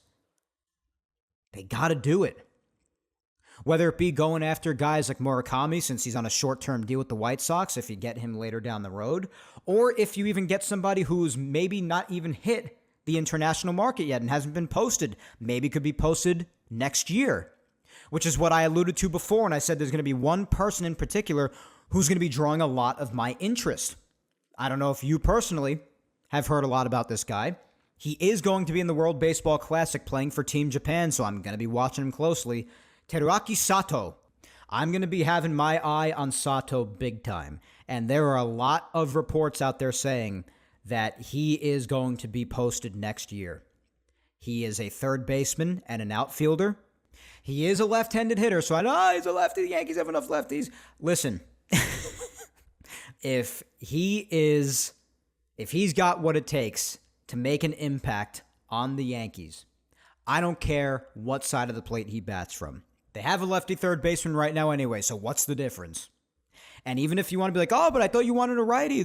Yeah, I did want a righty at one point or another. That's why I went with Okamoto. But honestly, I want talent. Like, I've made it more than clear I wouldn't have hated Murakami either. Not at all. I do agree that the Yankees need more righties at this point in time, but who knows where this team's going to be by next year? In the next couple of years, the Yankees are going to have some guys come off the books. Maybe they'll be able to afford having some more lefties at that point. Trent Grisham's only on the 1-year qualifying offer. Who knows if Jazz is going to be coming back after this year, especially when he talked about the amount of years and money he wants, anywhere in the range from 8 to 10 years and like $35 million a year. Whether or not you want to talk about whether or not he deserves to demand that kind of a price. And listen, he can say whatever he wants. And he is a top second baseman in the game, regardless of what you like or don't like about him. And I have my things that I like or don't like about him. But who knows? Especially if he's not willing to give a hometown discount, which it sounds like he's not. If he leaves too, that's another lefty gone. And if we don't have baseball next year, I know Ryan McMahon's got one more year of control after this with 2027. But if you don't have baseball next year especially, or if you want to get rid of Ryan McMahon ahead of time, or maybe move him elsewhere, try him another position, depending on where the team is at a certain point in time, then that's another lefty gone. And you're talking about a third baseman in Sato, right? Well, there you go. You let McMahon go, or if by the time 2028 comes back and McMahon's current contract is run out and you don't have a third baseman, there's Sato. I know he's being posted next year, or expected to possibly be posted next year, but that gets a little hairy when you consider what's possibly to come next year as far as Major League Baseball not even being around because of a potential strike or lockout. So there are some things to consider right now, and a lot of those reasons are why I'm looking at Sato. I'm going to be watching him closely. I like what I've seen and heard so far. Last year in 25, he had a killer season. He batted just under 280 with 40 home runs and 102 RBIs. OPS of 924. It was an outlier season for him, but he is 26 years old, and he's heading towards his prime, if not there already. I expect that to only improve more and more, and let's get this going. Let's get back into the Japanese market. So I hope Masamoto helps with that. I really do. So I'm glad they made this hire. It's a hint to me that the Yankees are finally willing to possibly delve back into this market. Now, this guy's just a scout. All he can do is give them his feedback and hope for the best. And then the Yankees can do what they want from there, and that's where my lack of trust for the Yankees front office regime comes in. That makes me nervous. But I am hoping and praying that they take this guy's advice. I mean, this guy's advised pretty well, and hopefully he can entice some guys to return to the Yankees, and hopefully some other guys who have played for the Yankees already, like Matsui or Tanaka, can also help play a role in that too. I don't know how much of a role they may or may not have with that, either here or back home in Japan. I'm not sure how involved they even really get on a regular basis. I know Tanaka was trying to be a bit of a spokesperson, possibly for the Yankees a little bit in the recent past, but I don't know exactly how much they get involved into that. So we'll see going forward. But that's the latest on that. Yankees hiring a Japanese scout. I'm very much in favor of that. And I'm hoping that it does them well in the future, even as soon as next year, possibly, with someone like Sato. I'm going to be watching him in the World Baseball Classic, which I'm very excited to see start in the next 10 days. And that's that. So thrilled to hear about the Yankees doing that. Very happy, and I hope you are too, especially if you're a fan of the Japanese players like I am. I happen to think that they're all remarkably talented. So I want them back here in the Bronx. That's all I know. And the last piece of news, really from an MLB perspective, and it's fitting, especially considering I just briefly mentioned the possibility of a lockout and or strike next year, regardless, just baseball being held hostage, Major League Baseball, at least for next year. Interesting point that came out on the 17th, just 5 days ago, I wanted to reference on today's episode. A little bit of a indication as to how things can go in 2027, or may go. Tony Clark, obviously he was the executive director of the Players Association. We've heard his name so many times throughout the years, and we spoke a lot about him here on this very show back in 2020 when baseball was struggling to return amidst COVID. So he was still obviously at the helm of the MLBPA, and he apparently resigned, or he plans to resign from his position as the director of the PA. And the very interesting point in that comes from the reason why he plans to resign. Not at all suspect or anything, or a bad look for the PA, definitely not. I, of course, mean that with the utmost of sarcasm. But it said here that his resignation apparently came in the wake of the Eastern District of New York's investigation into alleged financial improprieties at the Players Union. Oh, God, that is a massive puncture into their goals here, or into their aspirations for next year for sure, depending on how they bounce back from this. Couldn't have come at a worse time for them. It went on to say that the MLBPA was supposed to hold its first meeting with players this spring, actually on that day, on the 17th at Cleveland's camp, and then the meeting was abruptly canceled and leaves the union without its top leader in a bargaining year with what's to come for 2027. That could not be worse news for the Players Association, and worse timing with said news. That is brutal. Wow. Financial improprieties. That could not be a worse look, to be honest. It just couldn't be.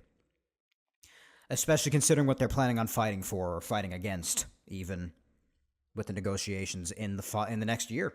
Starting, whenever. They can start negotiating whenever. Now, all the way through to next year when baseball could be affected. And especially with the Dodgers continuing to do what they do, that just further insinuated to me that a lockout for next year was more or less guaranteed. So, yeah, it's absolutely just a huge puncture. Massive news there. So, the union is basically leaderless in probably their most important time. Oof, that is rough. That's rough, buddy. Zuko from Avatar: The Last Airbender. I am particularly proud of that newly added sound effect in the final episode here. Wow. But yeah, that is the definition of rough, just about. Wow. So yeah, that's basically that. Just that gives the owners massive leverage and a massive advantage going into some of the biggest negotiations probably in the sport's history that could have a big effect and result in a massive outcome for how Major League Baseball continues on going forward after this disaster is done with. So, not a good look for the union going forward. Neither the resignation nor the reason for the resignation. Just a disaster for them. So we'll see what effect that has in the negotiations going forward. But guys, we only have a couple more things left to do. I don't want to forget to do this, have a little bit of fun before we head into the final social media segment, just asking for some of your advice on some live streaming matters. You'll see what I mean by that in just a few minutes. But I wanted to take this opportunity to have some fun before the final segment and unload the Yapping Yankees sound effects library. I've been waiting to do this for the whole episode. I'm so excited for this. I figured, again, just let it all go in the final episode of this format and just let's sit back and have a good time and laugh with some of these sound effects that I've used throughout the years, and regardless of when they were added and whether or not I've even gotten to play them, how often they've been used, how little I've even possibly used some of them. I mean, we'll see. Let's go through them. So let's see here. I have the library pulled up. Let's see. All right. So let's start with Palpatine from Star Wars. You've definitely heard this one plenty before. Here we go. A surprise, to be sure, but a welcome one. There we go.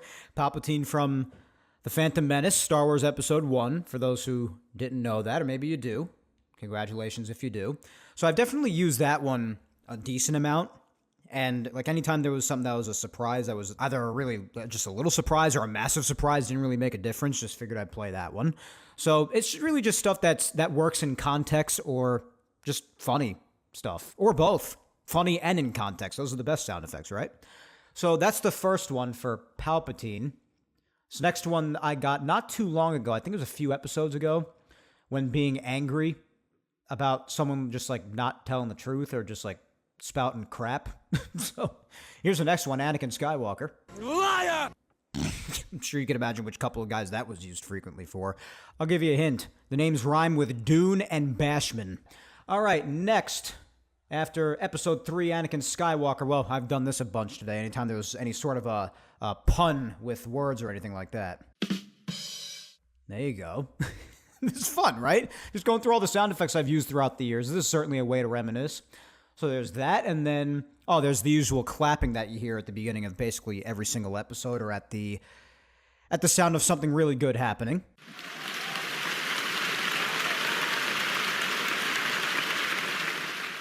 All right, and this is definitely a favorite of mine up next. This is the damn sound effect from Farouk from WWE. I love this one. It's a favorite of mine, and it has been spammed quite often.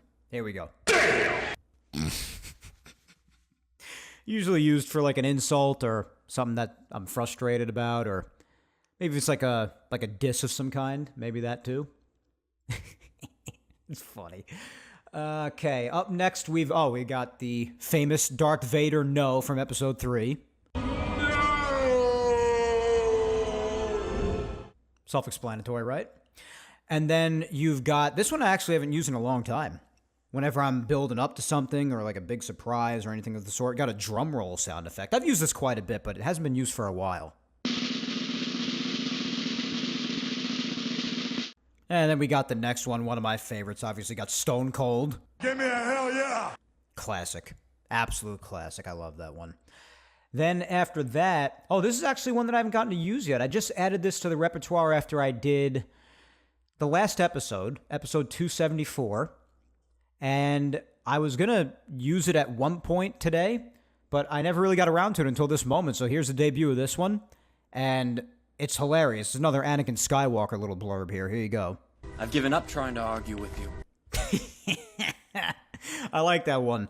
That's the point that I've achieved a lot, or reached a lot, when debating people who just refuse to see my point on social media. Just like, I've given up trying to argue with you. That's really that. It's usually the people who accuse me of being irrationally toxic or negative, or say that I'm a fake fan.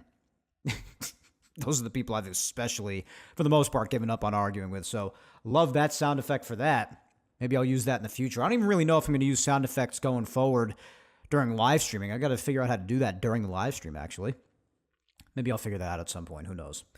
Anyway, up next is another favorite of mine. I guess this is an anime reference. I was saying before, like, unless you understand Japanese, since I watched the Japanese sub and not English dub, that it's tough to find good anime sound effects, but this is definitely my favorite one, and probably one of the only ones that could be used, because it's a Japanese voice actor saying an English word, and it's hilarious. My boy Gojo from Jujutsu Kaisen. Yay! My fellow anime nerds out there, I know who you are, and you know who you are too. That one's for you. So, love that good old sound effect. Used that a couple of times today as well. It's definitely a regular. Another cameo sound effect here from one of my other favorite shows, Everybody Loves Raymond. My favorite character, Frank Barone, with his iconic line. Holy crap! Obviously so easily usable. Love that one. It's a favorite. This one I think I only used on one episode a while back. It's that famous like sound effect that you just hear on like some meme videos or some reels or shorts. Let me see. Okay, here we go. Huh? Okay. Yeah, basically I'll use that maybe once. And it was a while ago. All right, up next we got another Anakin Skywalker one. I want more. Yeah, not me this entire past Yankees offseason. See? There you go. We got Johnny Lawrence. A couple of our Johnny Lawrences that I've used plenty of times. Not really that recently, but plenty of times from Cobra Kai. Here we go. I'll play both of them back to back. They're each separate ones. Quiet! Screw you. I love those. I love those. Again, so easily used. And then a couple of other, actually, yeah, completely just went over my head earlier as far as the anime sound effects. Another example of Japanese voice actors being absolutely amazing at what they do.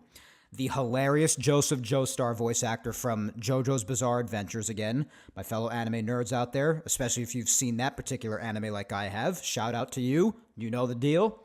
A couple of Joseph Joestar sound effects that I use frequently. These are very much used because they are very appropriate for a lot of contexts and also just freaking hilarious, especially if you get the references and watch anime. Oh my god! Oh no! I love those. Gotta give the respect and the shout outs to anime, man. And it's just so funny in context too with certain things. I love using those. Those are a couple of favorites of mine. And over here we have a regular laugh track that you've heard me play a bunch.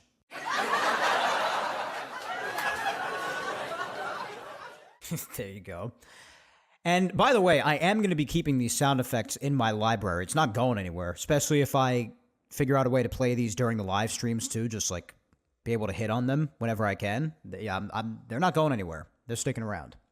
So even if it takes a while for me to play them on the live streams, they're staying on my computer, man. They're not going nowhere.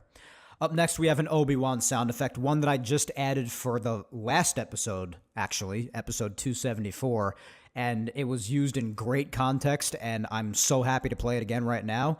I wish I got this one earlier, because it's hilarious, especially given how many times the Yankees have made me feel this way. It's just perfection. Why do I get the feeling you're going to be the death of me? Might be top 3, to be honest. It might be. That is just perfection. Put it up in the Louvre. Hang it up. Next, we've got another one that I play frequently. SpongeBob sound effect. With the guy shouting during the comedy show. I love this one. Oh, brother, this guy stinks! If you grew up in or around my generation, you probably know that, even if you were not a religious SpongeBob watcher like I was when I was younger. My God. I love that one.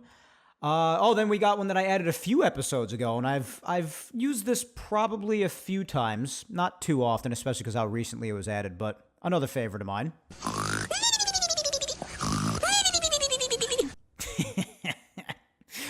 The snoring. And then we've got, the one that I just added before. So I guess a very quick replay of Zuko from Avatar: The Last Airbender. Again, one that I wish I added earlier, but better late than never, right? That's rough, buddy. I don't know about you, but I'm having fun here. This is another Obi-Wan one with the very well. Again, one that I just brought into the fold today. Very well. Very well indeed, old friend. Let's see any others that I have here. Oh, how about this one? One that I use very frequently, actually. I can't believe I almost brushed past it. Another Anakin Skywalker sound effect that I often use when talking about something that's either going to get me riled up or just be a fun topic or be a very miserable topic, or sarcastically. But yeah, the famous clip from the beginning of episode 3 with Anakin. This is where the fun begins. Yep. Turn the whole world into Star Wars fans as best as I can, single-handedly. One Yapping Yankees episode at a time. Let me see. Oh, there's I never used this on Yapping Yankees for obvious reasons, but I just, for the fun of it, many years ago, I don't know why I have this. I burped into the microphone, and I just kept it as a sound effect in my downloads folder for some reason. I don't know. So it's still there. I don't know if should I play it? You know, screw it. I'm going to play it. Screw it. All right, so here's me burping into the microphone. Actually, let me see when I added this. I'm curious. I don't remember when I did this. Let me open up properties and February 3rd, 2024. Wow. Oh, sweet baby Jesus. You know what? I'm going to drop this in. Screw it. Here's me burping 2 years ago.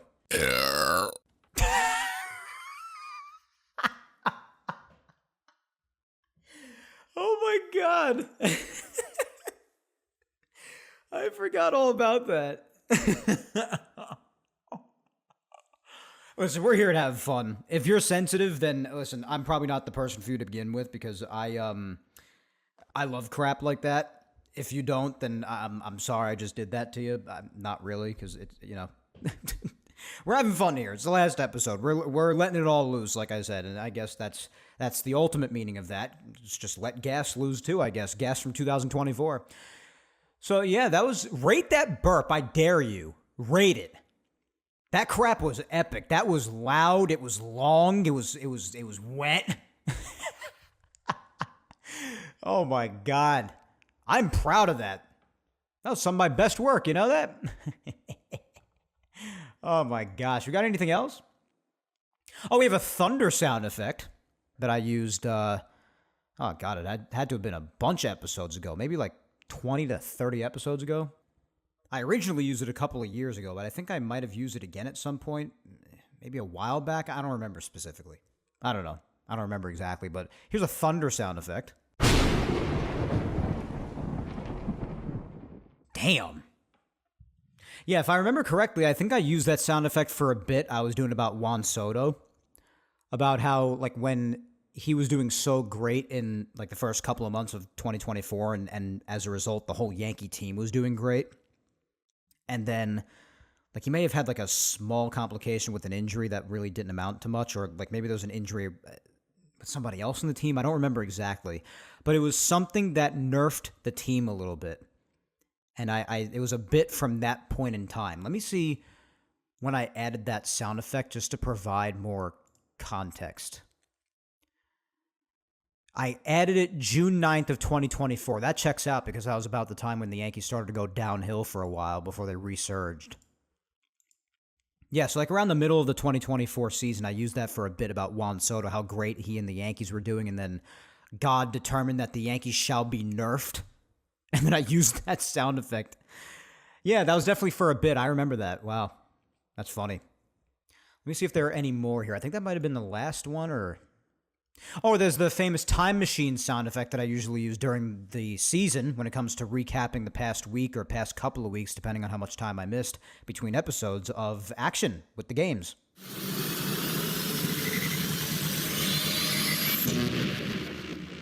Yeah. Haven't gotten to play that since the regular season, obviously, but good to call back upon that. And I guess, actually, there is one more other laugh track I have here, which I guess is a fitting end to a segment that I've, quite frankly, had a lot of fun with these last few minutes. I hope you have as well.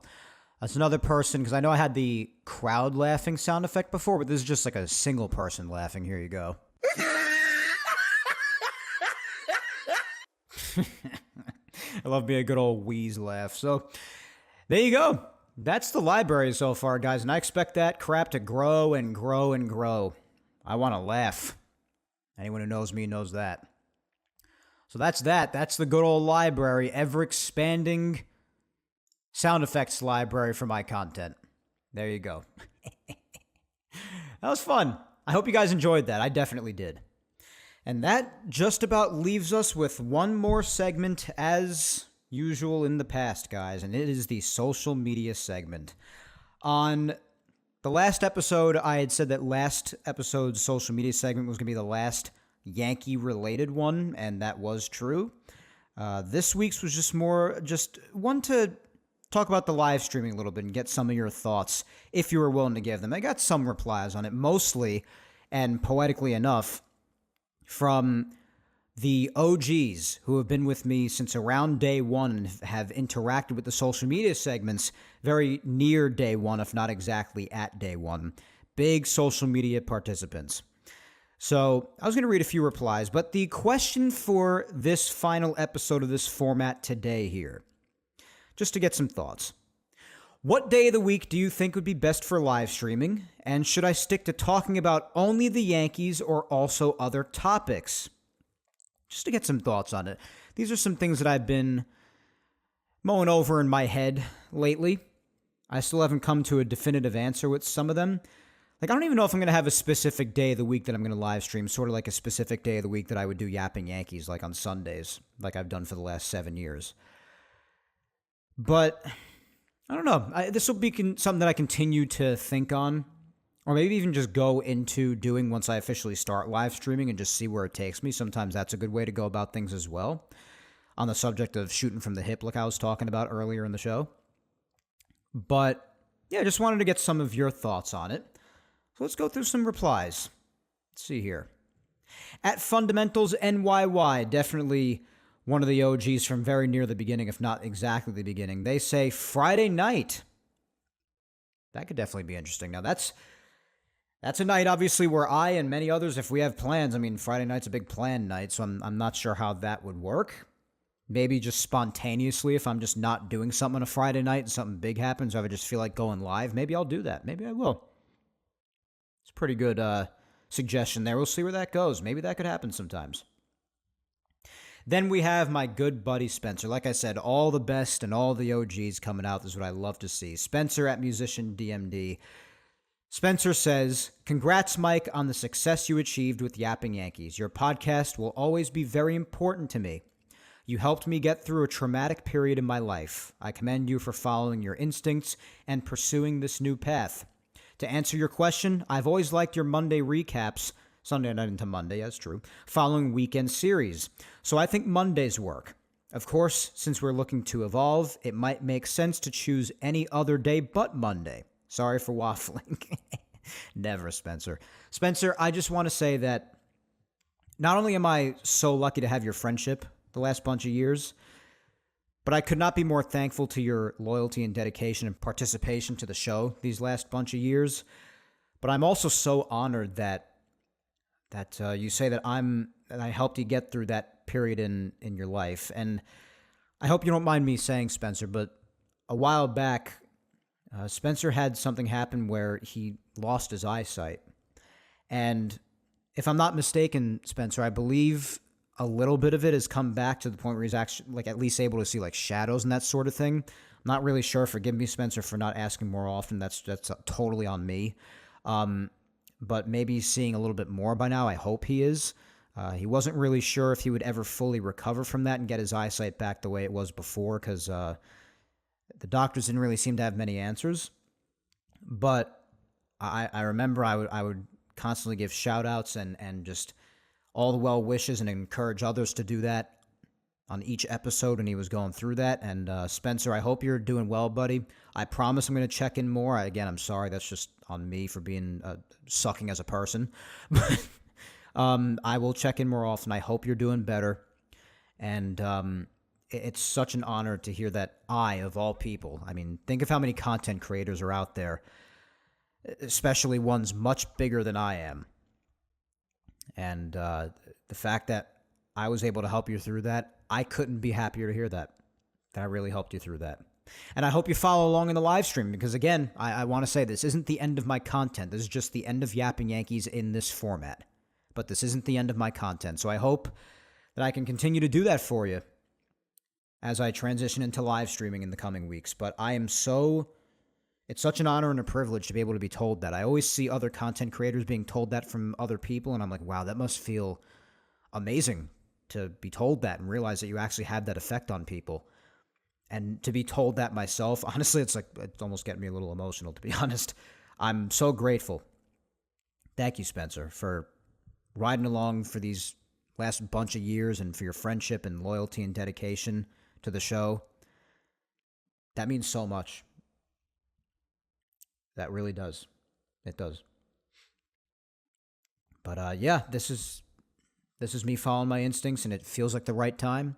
I know even my fiance Victoria just asked me before, like, are you emotional at all? I'm like, not really, because it does help to know that my content's continuing just in a different way after this. It's not like I'm just cutting off my content, period. Maybe in that case I'd be a little more emotional, but it just feels like the right time. And like just as spring training's getting underway, just to wrap up this chapter, start a new one that could be even more exciting than this one's already been for the last 7 years, and then my 4 years prior to that in college radio and college broadcasting. And then right around the time this new year, new season sort of starts, get started in that new venture and see where that takes me. I just think the timing's good, and all the years and episodes and effort I've put into this and all the fun I've had in doing it, it just feels like the right time. So once you feel that way, while it's still sad in many ways, but also very joyous and just very nice to reflect upon, it's not necessarily emotional to the point where you're like a crying mess or anything. That's sort of like how Derek Jeter described his retirement, and many other people described their stopping something that they love to do. Maybe stopping permanently, or maybe starting a new chapter in that same subject like I am. When you feel like it's the right time, it's easier to deal with, and it's not as, like, you're not as much of a mess. So that's the best way I could sort of describe that. But yeah, I can't believe that reply by Spencer. Thank you, buddy. Really, I appreciate that. Speaking of OGs, literally from day one, and she even says in her reply from episode 1, my good friend, who I also have been, it's been a privilege to meet in person at a Yankee game as well, along with her lovely daughter, Rebecca at Peace Now for Life. Rebecca says, hi, Mike. Congrats on the long run of Yapping Yankees. I've enjoyed since episode 1. I think either Friday night or a weekend day or evening would be good for live streaming. Yankees are my favorite topic, but I'll follow along on whatever you do. Yeah, Rebecca, you mean a lot to me, especially in regards to my content. You are definitely one of the definitions of an OG. Episode 1, she's not kidding. I remember back in May or June of 2019, on the wagon right away for Yapping Yankees, and following ever since. Replying to basically every single social media segment. You've probably heard her handle being read out on my segments more times than you care to count. Well, that's probably because it's almost 275 times. Like, every episode that I've had a social media segment, just about. Amazing. Her and her daughter are lovely people. Rebecca, I couldn't thank you enough. That's another Friday night suggestion. Or a weekend day or evening, but another Friday night. You're not the only one to say that here. So I very much hope that you OGs stick with me with the live streaming. I do. I know many of you, if not all of you, have said that you would, and I can't wait for that. But I still hope you do. But I'll take that under advisement, like I do with everybody. I'll definitely take it under advisement. Then we have a buddy of mine, Steve at SteveZim16. Steve's a good guy as well. And he replies, trick question, roll an RNG every week and keep everyone on their toes. This can only go well, I promise. Wow. Roll an RNG. That's interesting. For those who don't know what that is, at least what I know it to be, I don't know if the definition of it's changed or if there's a different meaning to the acronym, since I knew this to be what it was. Random number generator. So, just basically pick one at random, I guess. It's funny. Rolling RNG every week. Yeah, keeping everybody on their toes is definitely an approach. Oh my gosh. Well, yeah, that's that for social media. Not too many people replied to this one. I didn't really expect to get too much input on that. It's just people who've been following along for a while I expected to reply to that. And that's fine. I think it's very poetic that the OGs replied to it. So that's cool. Good to hear from some of you, especially the ones who are around from the very beginning. You know who you are. Even those, I know there are a lot of silent listeners out there who don't participate, and that's fine as well. Like I said, that's the way it is for a lot of broadcasting. How many radio listeners never call in? Ton. The majority don't. So I get it. But regardless, you know that I've always been grateful of you tuning in and following along regardless of how you do it. I couldn't care less. As long as you're here, that already means more than the world to me. Up next, we got my mom, Julia Gina Scudero. And she says, from the first to last episode of Yapping Yankees, I've listened to every single one. Proud of your incredible knowledge of the Yankees and of baseball. Amazed at your talent. From your Facebook Lives in college with Big Apple Banter. Yep, plugged that before. Full circle after 7 years of this incredible podcast. We'll now see you once again in a live time show to discuss the Yankees and all sports and subjects you desire. I know this next platform will be a huge success, remembering a few lives you did years ago. Yeah, I did used to do some lives on social media spontaneously, whether it was on Twitter or Instagram Live. Yeah, those were fun. And that was part of the reason why I'm looking to do this. So that's good. Advice, take each live wherever you like because you know what you're doing. Would love to see people able to call in to chat. Good luck, Mike. Very proud of you. Thank you for your undying dedication. Have fun with your next venture. And I think you can put on social media what days or times would work for the live and go with whatever has the most votes. And that's a suggestion. I mean, that would get kind of exhausting to do before every single live stream to just ask when you'd want me to go live. I mean, at that point, I'd probably just go live when I feel like it, or just general majority, just asking one time vaguely to everybody, just be like, hey, when do you want me to go live? And if I decide on what most people say, then just have that be the thing going forward rather than just like asking before every single live, like, hey, when should I go live this time? That might get pretty exhausting. But yeah, we'll see how that goes. Obviously, my mom around from day one. Couldn't be more appreciative of that.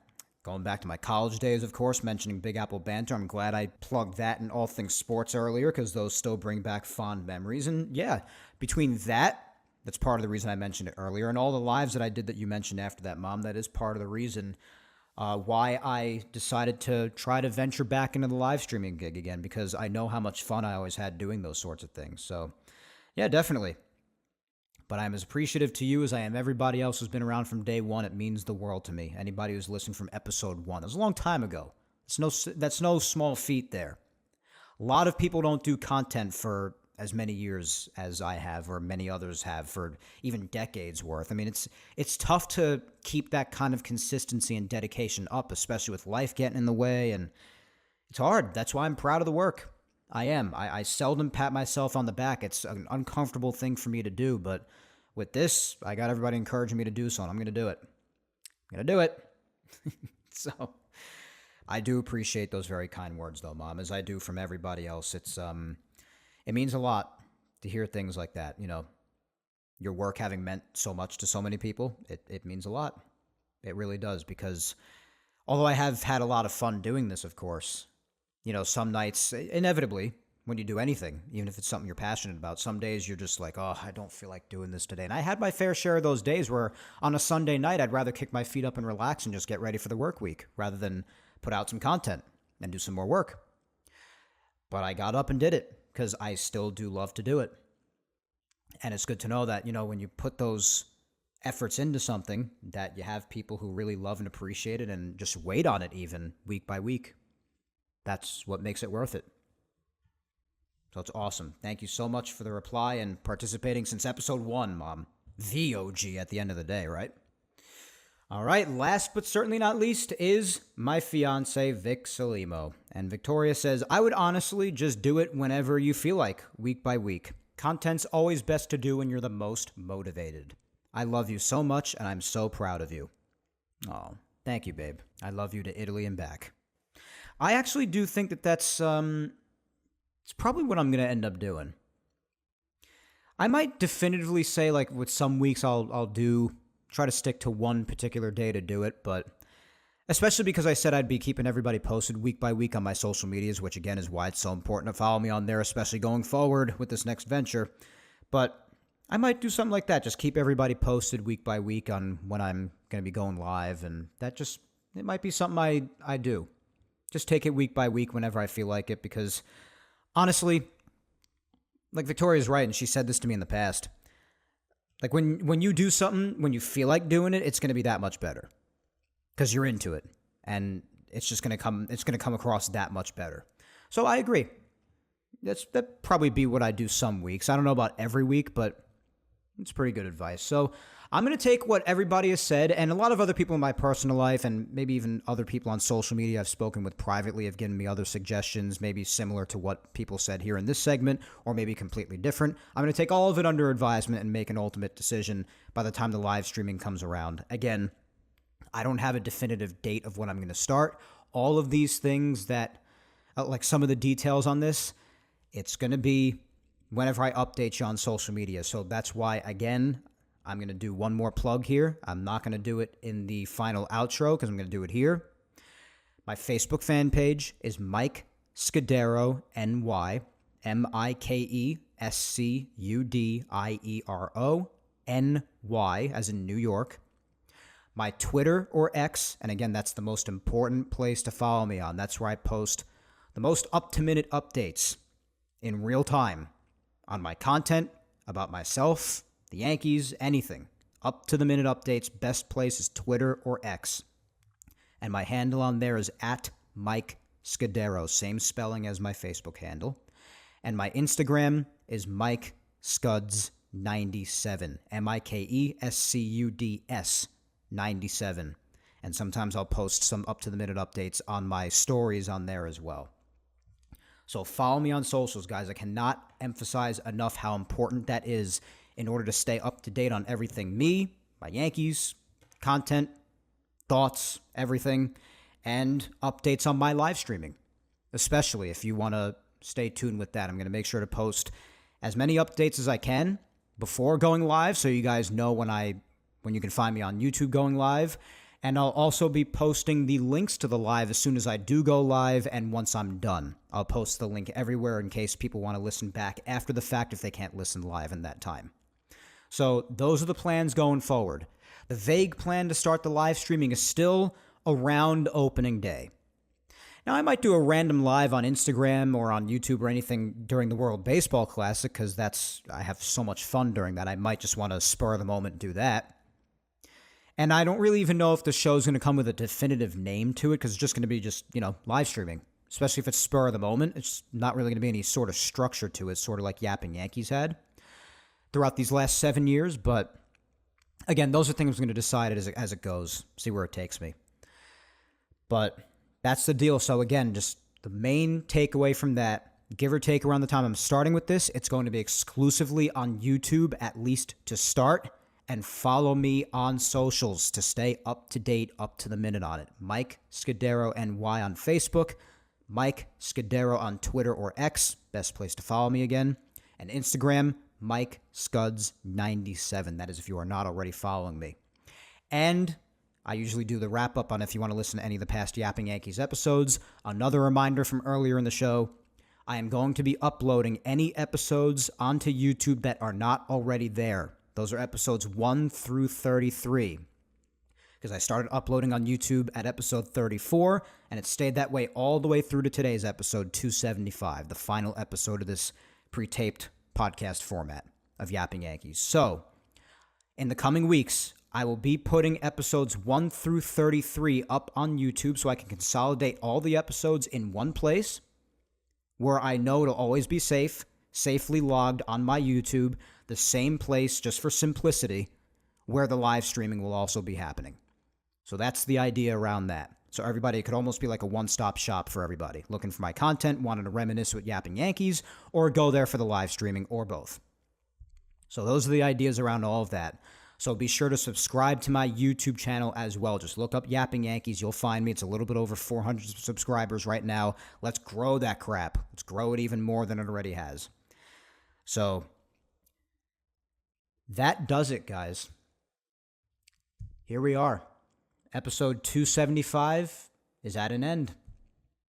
And I'm not going to do any of the usual reminders because what I just did for the last bunch of minutes was basically doing all of that. Just covering it more in depth for the final time. But I guess I just want to finish off again, centering around the episode title like I did early on. After all the fun has been had, one last time in this format today. I want to thank each and every one of you. This is not the end of my content. This is the end of this chapter of my content. Live streaming's next in the coming weeks. It's going to be freaking awesome. But as far as this chapter, I couldn't thank each and every single one of you enough regardless of when you hopped on this journey, even if this final episode is the first one you've heard, I still thank you so much for hopping on at some point. Even if you just listen to one episode for 5 seconds, I still appreciate that. Because at the end of the day, we all have lives to live, and our lives are busy and hectic, especially in today's world. And you dedicating even 5 seconds of your time to me means more than I can ever put into words. So it's hard to believe that this day is finally here, that, at least with this format, that this is it, but can't believe we've finally reached this point. 2019 to 2026, this format of this show was a damn good run. I could not be happier with it. I mean that from the bottom of my heart, just like I mean it from the bottom of my heart when I say, once again, thank you. Thank you to each and every one of you who came along with the ride. And I cannot wait for you to come along with me on the next ride, being live streaming. You're going to be able to come into a chat and interact with me live. And that's going to be a lot of fun. Get to actually see my face, since I did this show in very traditional sense, which is what I mean by traditional pre-taped podcast format, almost like a radio show. That's how I intended for it to be at the start, and that's how I kept it this whole time, consistently. But it's changing up. With the live streaming, you'll actually see me. And we'll get to just talk in real time. It's going to be awesome. I'm honestly so excited for it, and I hope you are too. So again, guys, thank you so much for tagging along these last 7 years, for listening to me yap my ass off for all that time, and especially even once again today in this marathon final episode of this pre-taped traditional podcast format, over 2 hours worth. Again, I just can't tell you how much I appreciate it, guys. I know I'm repeating myself with that, but I can't say it enough. Seriously. I'm so thankful for each and every one of you. I'm just so excited for the next chapter. So amped for it. So one last time in this format, once again, I thank you 3,000 for listening to me yap today on this final Yapping Yankees episode of this format, my good friends. I have been your host, Mike Scudero. And until we yap again, the usuals, hang in there, be patient, please stay safe, especially if you're anywhere around my area with this freaking blizzard today and tomorrow. Just please be careful and safe. Look out for your loved ones. Go ahead and kick life's ass like I always remind you to do. Always take that message with you. Never give up. Never back down. Always get back up. Kick life's ass. You got this crap. And thank you so much, guys. I can't say it enough. Thank you so much for tagging along on this journey. And stay in touch with me on social media. This does not have to be goodbye, especially with the live streaming ahead. If you like my content, if you like talking to me, hit me up on social media. I'm around. And then you could hit me up once live streaming starts and that whole chapter starts up. That's going to be a hell of a fun time. But thank you, guys. I love you all so much. Until we yap again, and we will. Take care, and always, regardless of how crazy and mental they make us, let's go, Yanks.